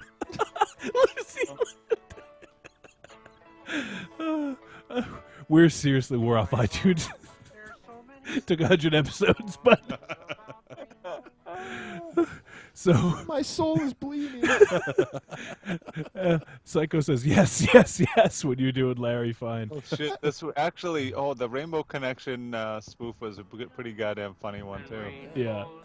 I can't help but notice that though when Raven Shadow and I did a slash fiction bit, yeah, it was about mutant killer body harvesters. Yes, but somehow you managed to make the Muppet one more mean-spirited. Now, how could I have possibly have done that? SL says my bonometer just tanked to -80. Oh, and Psycho says I'm never getting a boner again. Rocky says, wow, Larry gets plowed by Kermit while Piggy and Janice set the drapes on fire from excessive friction. And then Psycho says bonometer -4 100 430. Nose raping. Rocky in the chat room says, this isn't so much a story as a very scary look into MZ's aggressive rape history with dolls as a child. Without a doubt. Ledger says, I feel like I'm losing my remaining years. My life is slipping away.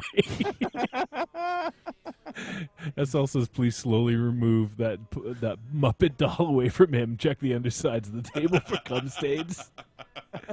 Or blood stains. And Patsy says, that was the most romantic thing I've ever heard. Oh, thank you. See? See that? Positive. And Reverend Scott says, it's definitely not easy being green. It's not. Oh boy, I don't think this show is ever going to be the same again. Seemed like a good idea. I was trying to keep my composure, but New Zealand just New Zealand.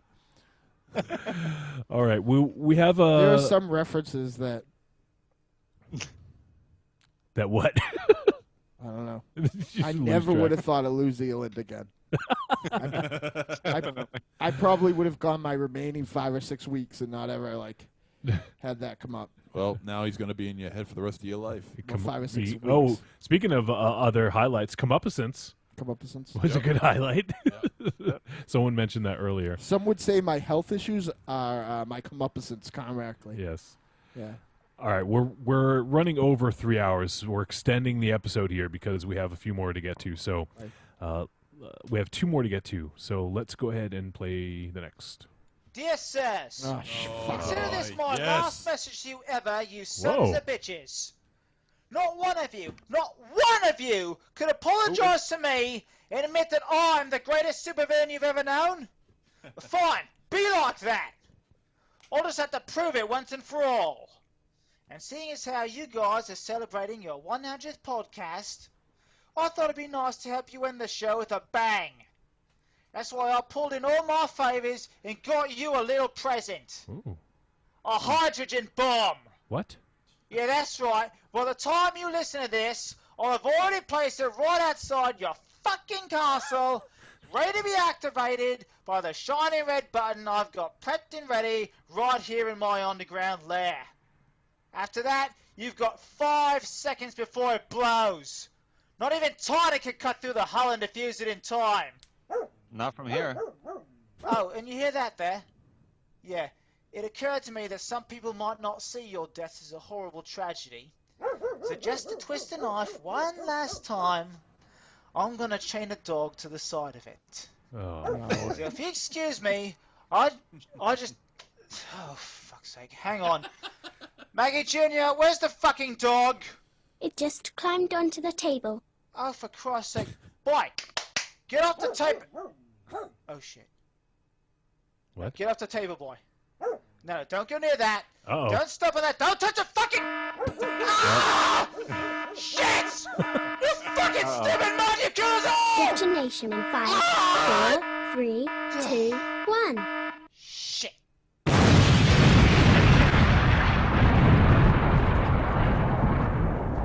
Wow.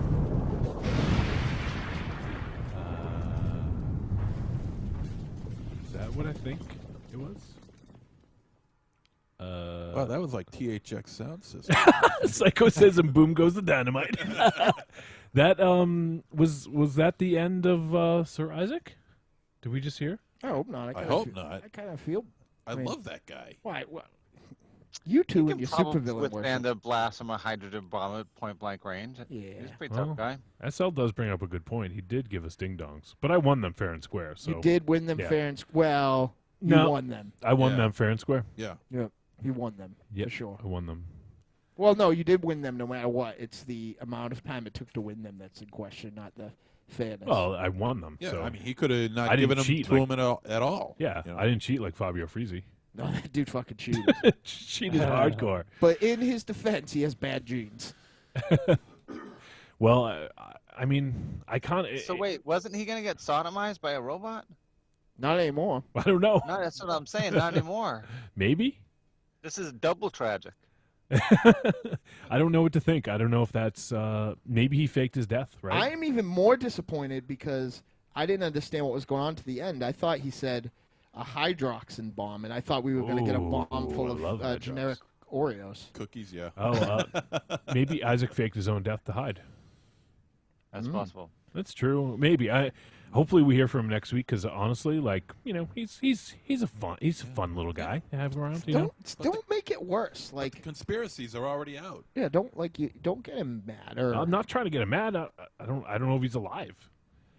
Why are all of our supervillains trying to give us ding dongs? In one way or another, it's true. So that's what I'm saying. Like, is there a fetish site for supervillains? No, I don't know. Are we a fetish? The Deadites are a fetish to supervillains. I guess we're the only super team. I right can't name now. a real. Besides us, I can't name a real one. We The love Aquabats. comics and everything, but I think there's the Aquabats, and that's it, right? yep, that's pretty much it. Yeah, all right, there you go. And those guys are nice, so nobody wants to blow them up. It's true. Well, we have one final voicemail, guys. I'm more worried about that dog. Yeah, me too. Well, maybe we'll look into it. Maybe we'll send someone over there. Maybe we'll call. Can we call the Chupacabra and while he's listening to Pantera, he can go check it out. Probably upset that we don't understand. He's probably warning us about that. Yeah, maybe. Oh yeah, because the Chupacabra listens to everything we say. Let's just give him a call. I don't know that I would put out that olive branch anyway. We just got rid of those guys. All right, let's play the final voicemail. I figure this is appropriate to leave this one till the end. So here it is.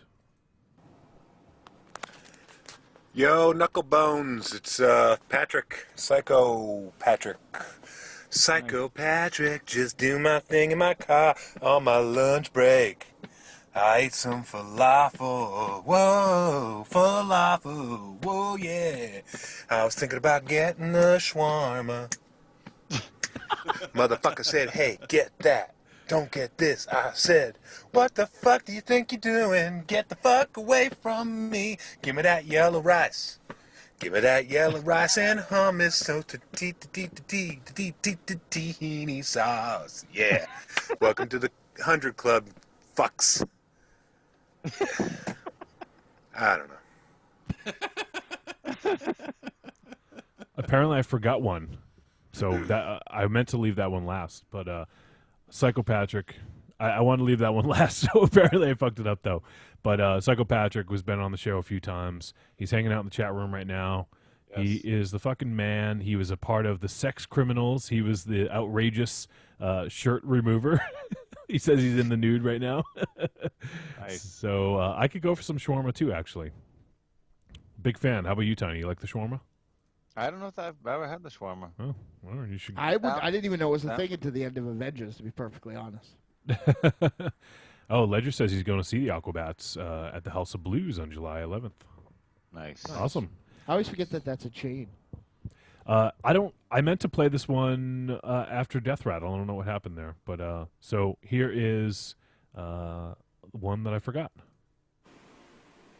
Hey, Trick or Treat Radio. This is Myra. I heard you will be doing your 100th episode tonight, so I wrote you guys a little song. I hope you like it. It's called Dynamo. Boo. I met you long ago with my Monster Zero. Those were crazy nights with the handsome tiny white Dynamo, Dynamo. 100th episode, Dynamo, Dynamo. 100,000 years old. I don't want this night to end, 'cause I want to hear your crazy voice over and over again. The Raven shadows seem to want to take it slow. And that Johnny Wolfenstein, he's always looking fine. Dynamo, Dynamo, 100th episode. Dynamo, Dynamo, to you my heart's sold. I have a message to send. It's I love you, but mostly your special lady friend. Anyway, congrats, you guys. Trick or Treat Radio, I'm very proud of you. Hope you're having fun tonight. Bye-bye. I've just gone. I was just Wow. to the highest of highs and the lowest of lows right there. Wow. I'm surprised the table here isn't tilting over here, you know? And just dumping everything in Wolfenstein's lap. That was awesome. She said it looked good. She said you looked fine, Yeah. actually. And you look 100,000 years old. No, she said I am 100,000 years old. I look 10,100 years old. Oh, that was amazing.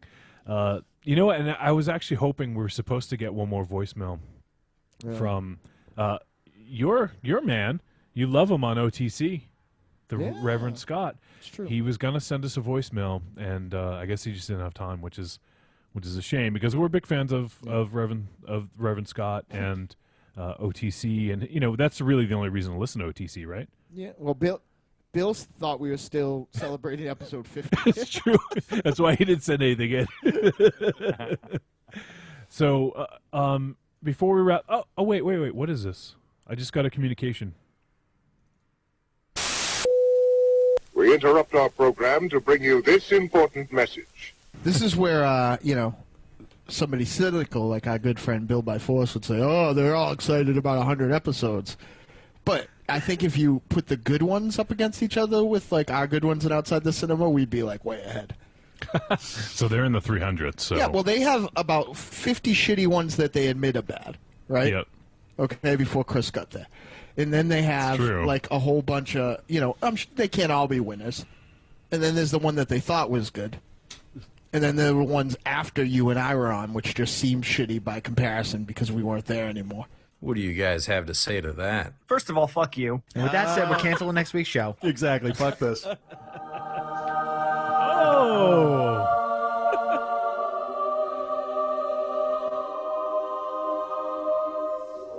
Holy shit. With Reverend Scott.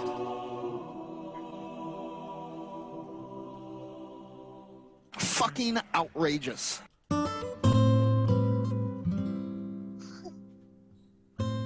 Hey there, Vegemite Mars and Castle Wolfenstein and fucking That's So Raven.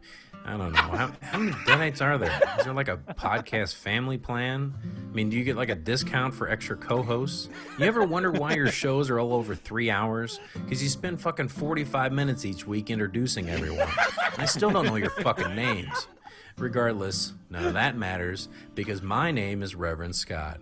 And I'm just kidding you guys about having so many people in the room. It's okay as long as you all love each other. Yeah, there's nothing wrong with love between four men. Exactly what I'm saying.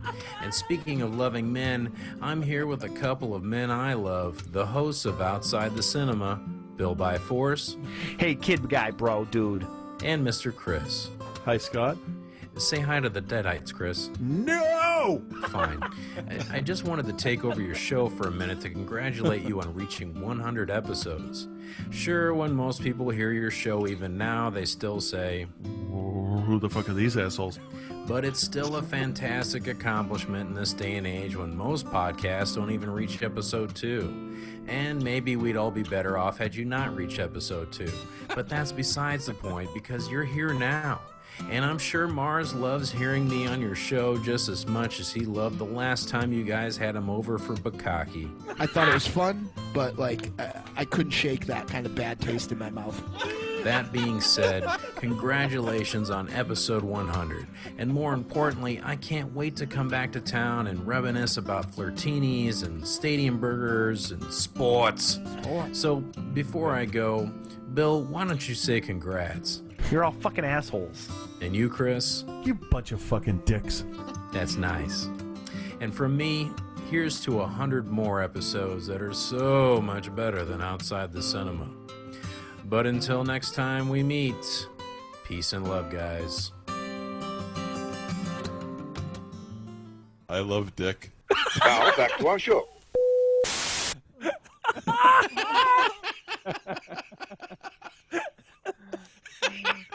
That's like getting roasted by Cat Williams or something, right? Like, isn't he the guy?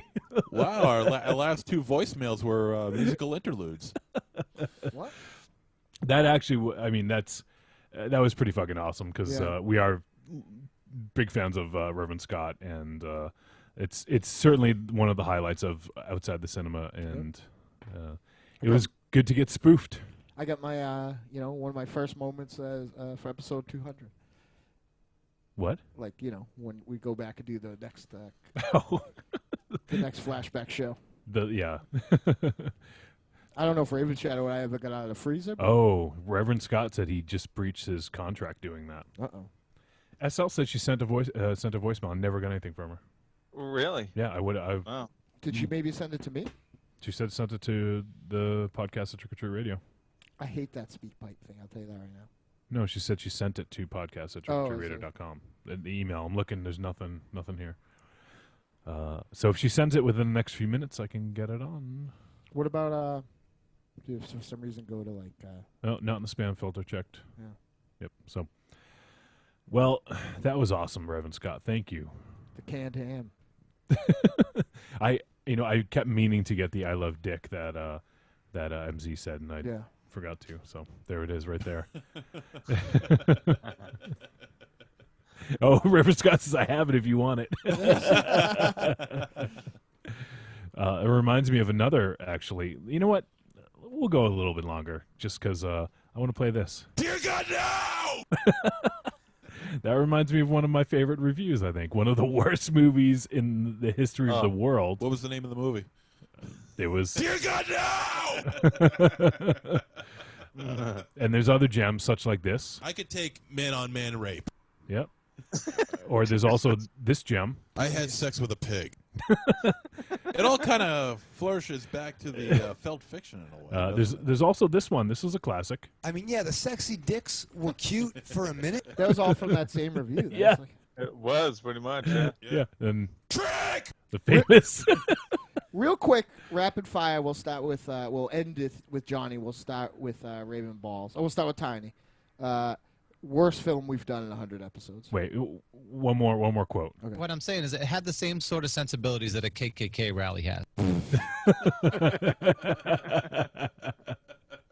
And that was once again from Dear God Dear No. God No, yeah. That emoted a lot of I think I'm emotion. gonna have to pick that one. Yeah, that brought up a lot of emotion from all of us. That movie. Yes.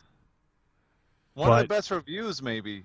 One of the best reviews. But- I mean, I don't think we certainly didn't love the movie, but No, we were just being. it was one of the most spirited reviews. That's But, for sure. but what do you guys think? Do you think It's better than Van Helsing.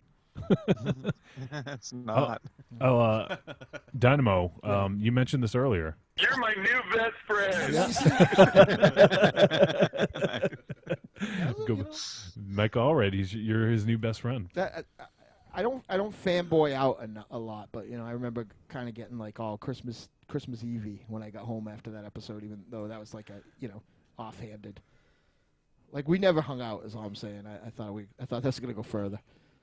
What you Yeah, and me and Mike Allred? Allred, Yeah. What was your branometer? 100 million. 100 million. Nice. So He had abdominal bruising later on that night. so what was the question? Worst film Worst we've done film in we 100 reviewed. episodes. Well, I think it's unanimous. Dear God, no. Really? Yeah, I don't. yeah. You know what? Well, actually, yeah. I mean, Greystone Park was terrible. Yeah, I The mean, this Ghost- Greystones Park, like Psychos Ghost and Love, Games. I felt was pretty terrible. But I have to tell you, oh yeah, Ghost Games too. Yeah, it was terrible. I have to tell you, the one I enjoyed even less, like a bad movie's a bad movie, right? And Dear God No definitely, was hard to watch too. But while not necessarily a bad movie, I think the movie that I will never watch again, and wish I never watched in the whole Trick or Treat radio canon of films is Taxidermia. Really? Yeah. Yeah, I could have gone forever without seeing like that whole Yeah. vomit scene and everything else. Like, Yeah. I don't like that stuff. A similar situation to that anthology film that we did that had people eating and vomiting at the end and stuff like that. I don't like as much as I obviously like eating. I don't like. You don't like vomit. I love dick. I don't like love watching dick. it. Thank you for that, Scott. I love dick. Raven Shadow. Delivery is amazing. Yeah. 100 films. I love dick. It sounds like someone is making him say it in prison. It sounds like I love dick. It sounds like Stephen Wright. Kind of. Stephen Wright. Stephen Wrong. Yeah. So I love dick. Raven Shadow 100 episodes. Probably, I think it. I was wrong, but and I'm sure I'll get called on this by somebody smarter than me. But I think it was 121 films or something like that we talked about. What do you think was the worst? Was it Taxidermia? Was the Hungarian film. Yeah, that was up there, but probably Dear God No out of sheer emotionality. Mm-hmm. Yeah, Taxidermia. Those are close for me because not all movies have to be fun. Movies can evoke different things. Yeah, but sure, like sure. I didn't have any. Like I got no enjoyment out of those. It was work to get through those films. Where take a film. Sorry, I actually did this on another show. But take a film like Martyrs, which wasn't fun by any fucking stretch of the imagination. But I got some sort of enjoyment out of it. Even a Serbian film. You know, I got there was something in there that made it, you know, I don't regret watching it. I probably won't watch it again, but I really, you know, the 1-2 punch is certainly Dear God No, but Taxidermia, like, I wish I had never fucking seen that. What about best film? Huh? Best. Well, obviously Magic, right? If you say so. Magic. Oh, Reverend Scott says I masturbate to Serbian film nightly. What? What? Oh, I wish. man. See, that was before sound clips because we gotta go fucking find that. Yeah. That was fucking Yeah. amazing when you yelled that. Oh wait, you know what? Let me go back real quick. I just want to play a little bit of this. Actually, you guys keep talking. I'm going to pick something out. I can't pick. Somebody else go first because All right, my gut instinct. But we also, you know, we didn't review, but like we talked for a straight review. I would have to say I think, without looking at a list. This is a public service. Oops, sorry.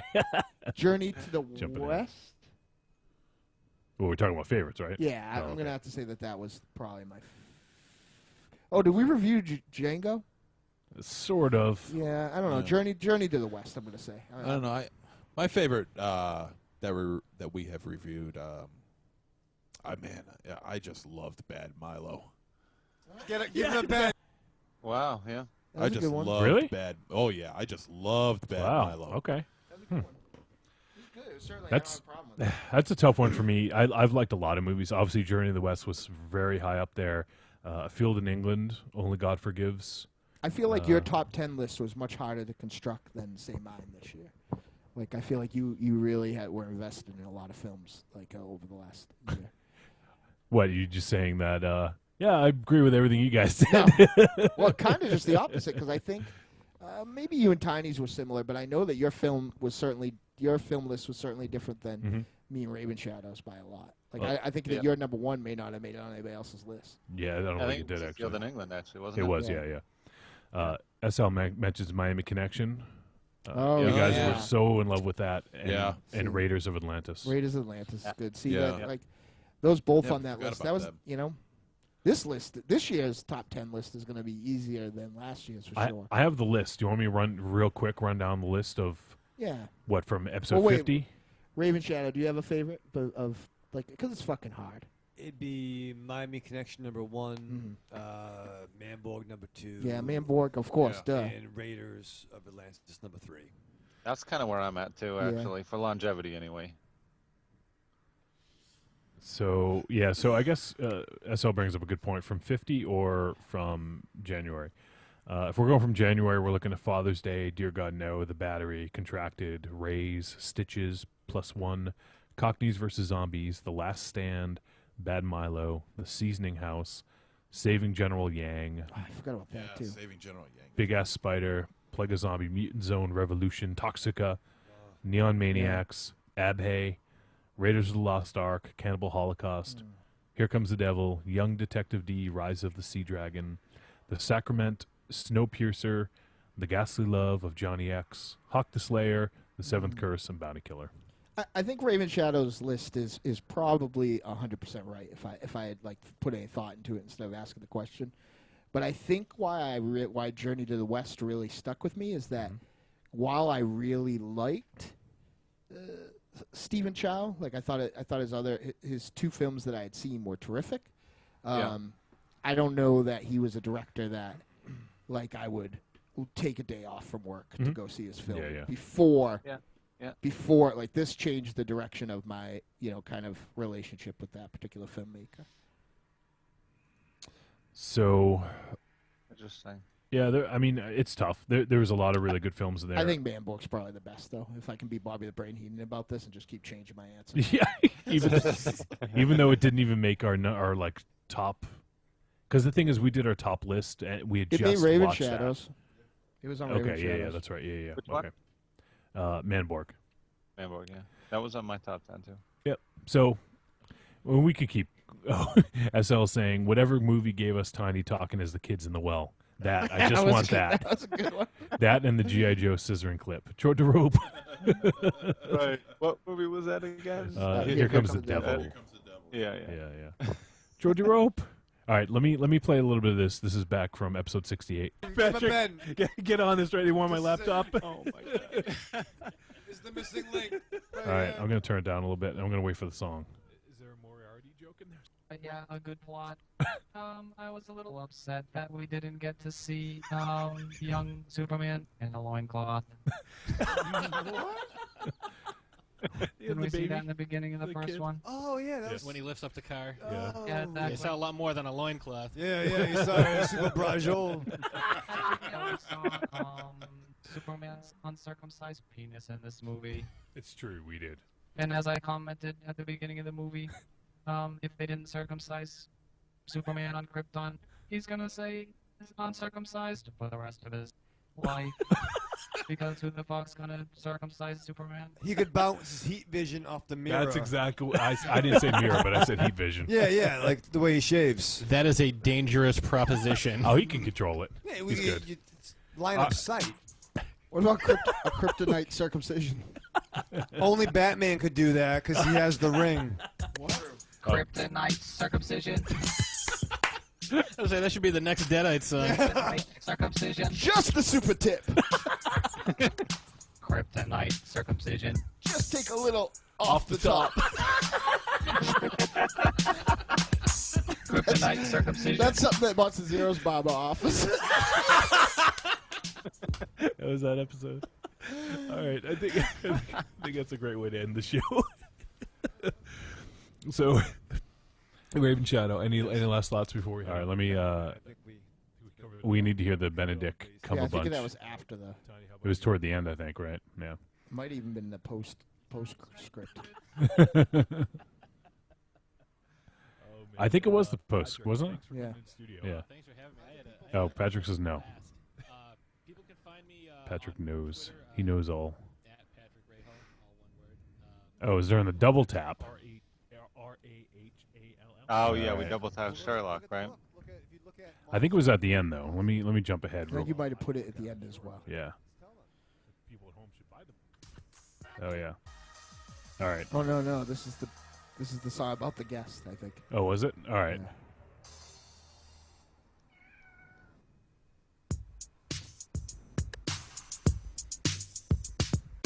Patrick Ray Hall in the motherfucking house. Patrick Ray Hall in the motherfucking house. Patrick Ray Hall in the motherfucking house. Patrick Ray Hall in the motherfucking house. I don't know this is where you're at. Oh, he said right around 309. That was the Patrick Ray Hall song. Yeah. It could be, I'm just going to write you out of this script. You could say something like that. All right. I think it's going to... Didn't make the cut. Didn't make the cut. That's going to do it. Dynamo, why don't you go ahead and... Where? I don't think it's there. Yeah. That's like the end.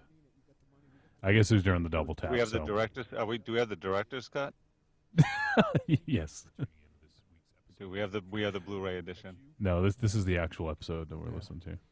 MZ, do something, says Patrick. Psycho Patrick. Hey. All right, sorry folks, we can't play the Benedict Cumberbatch. I can't. We got to end the episode. We'll put it at the end. Maybe. Perhaps. I'll recreate an extra bonus episode. All right, what? Nice. So we're gonna end the episode here because we're running real late, and everyone's been so cool hanging out. Everyone's still in the fucking chat room. Wow. So that's really cool. Amazing. What? Pretty What? amazing. Yeah, it was pretty amazing. Thank you so much, guys. Those are fans. Yeah, Those fucking are friends. love all you guys, and we love doing. I mean, we do this because people, because our friends actually think that maybe a couple words that we say are funny. We do it because it's fun, but if you guys weren't listening, it wouldn't be as fun. So, Dynamo, was there anything else you wanted to get up before we finish up here? I don't know. Monster Zero. Yes. Thanks for making me laugh all the time, little brother. Hey, all I have to do is just show up. Yeah, it's funny. I always call you little brother, but you're like 2 years older than me. Yep. Michael Raven Shadow.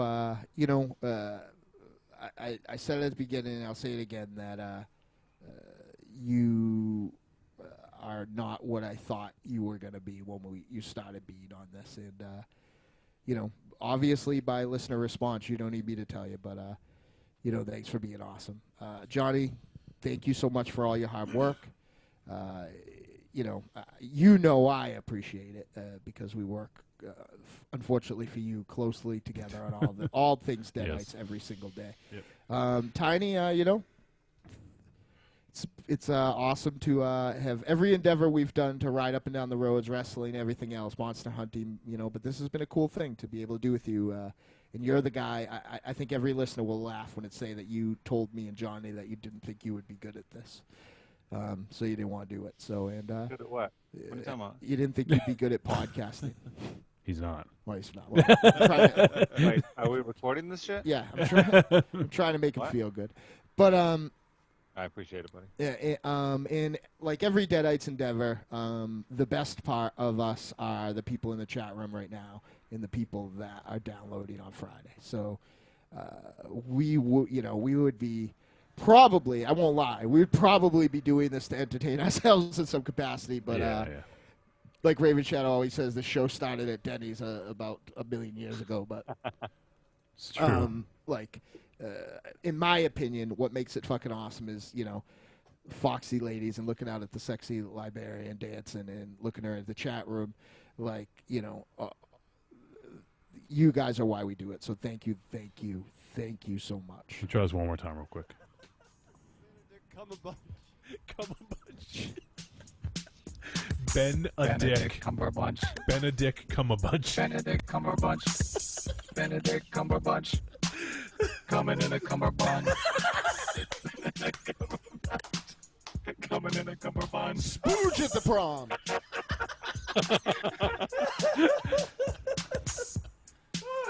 We used to be pretty funny. Not right. The sperm lock Holmes.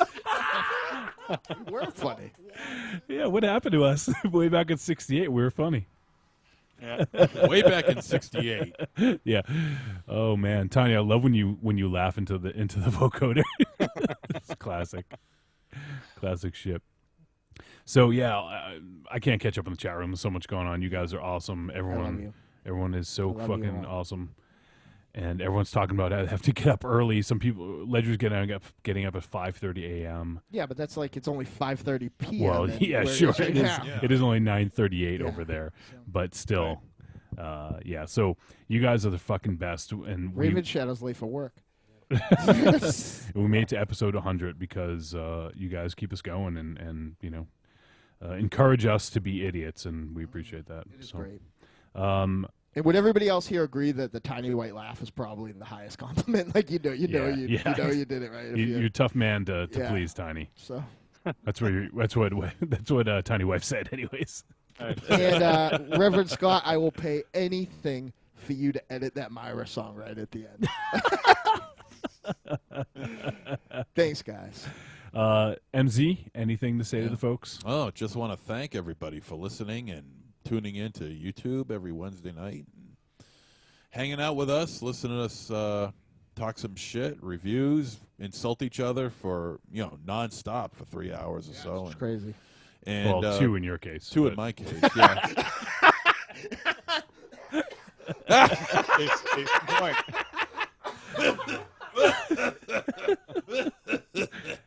He's dying over here. I think he's dead. He's got a legit injury. Yeah. We'll be laughing later, too. Yeah, that's what wait. I think I just gave my eulogy. Psycho Patrick asks a valid question. What? 100 episodes. Has he listened to a show yet?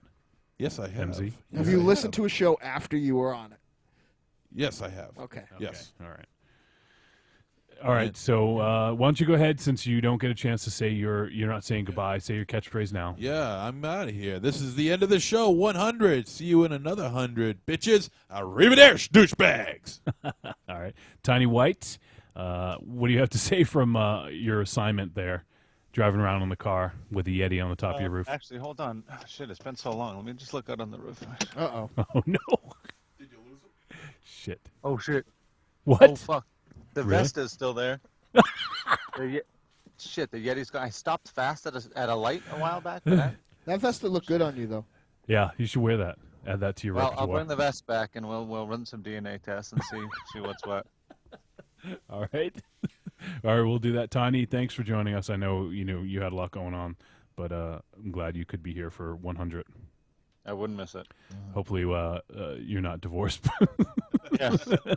You almost did It'd be miss much it. easier for me to make the future episode. Yes. The joke is, like, he'll get a hard time about it inevitably, but this was the best part of her vacation. It's true.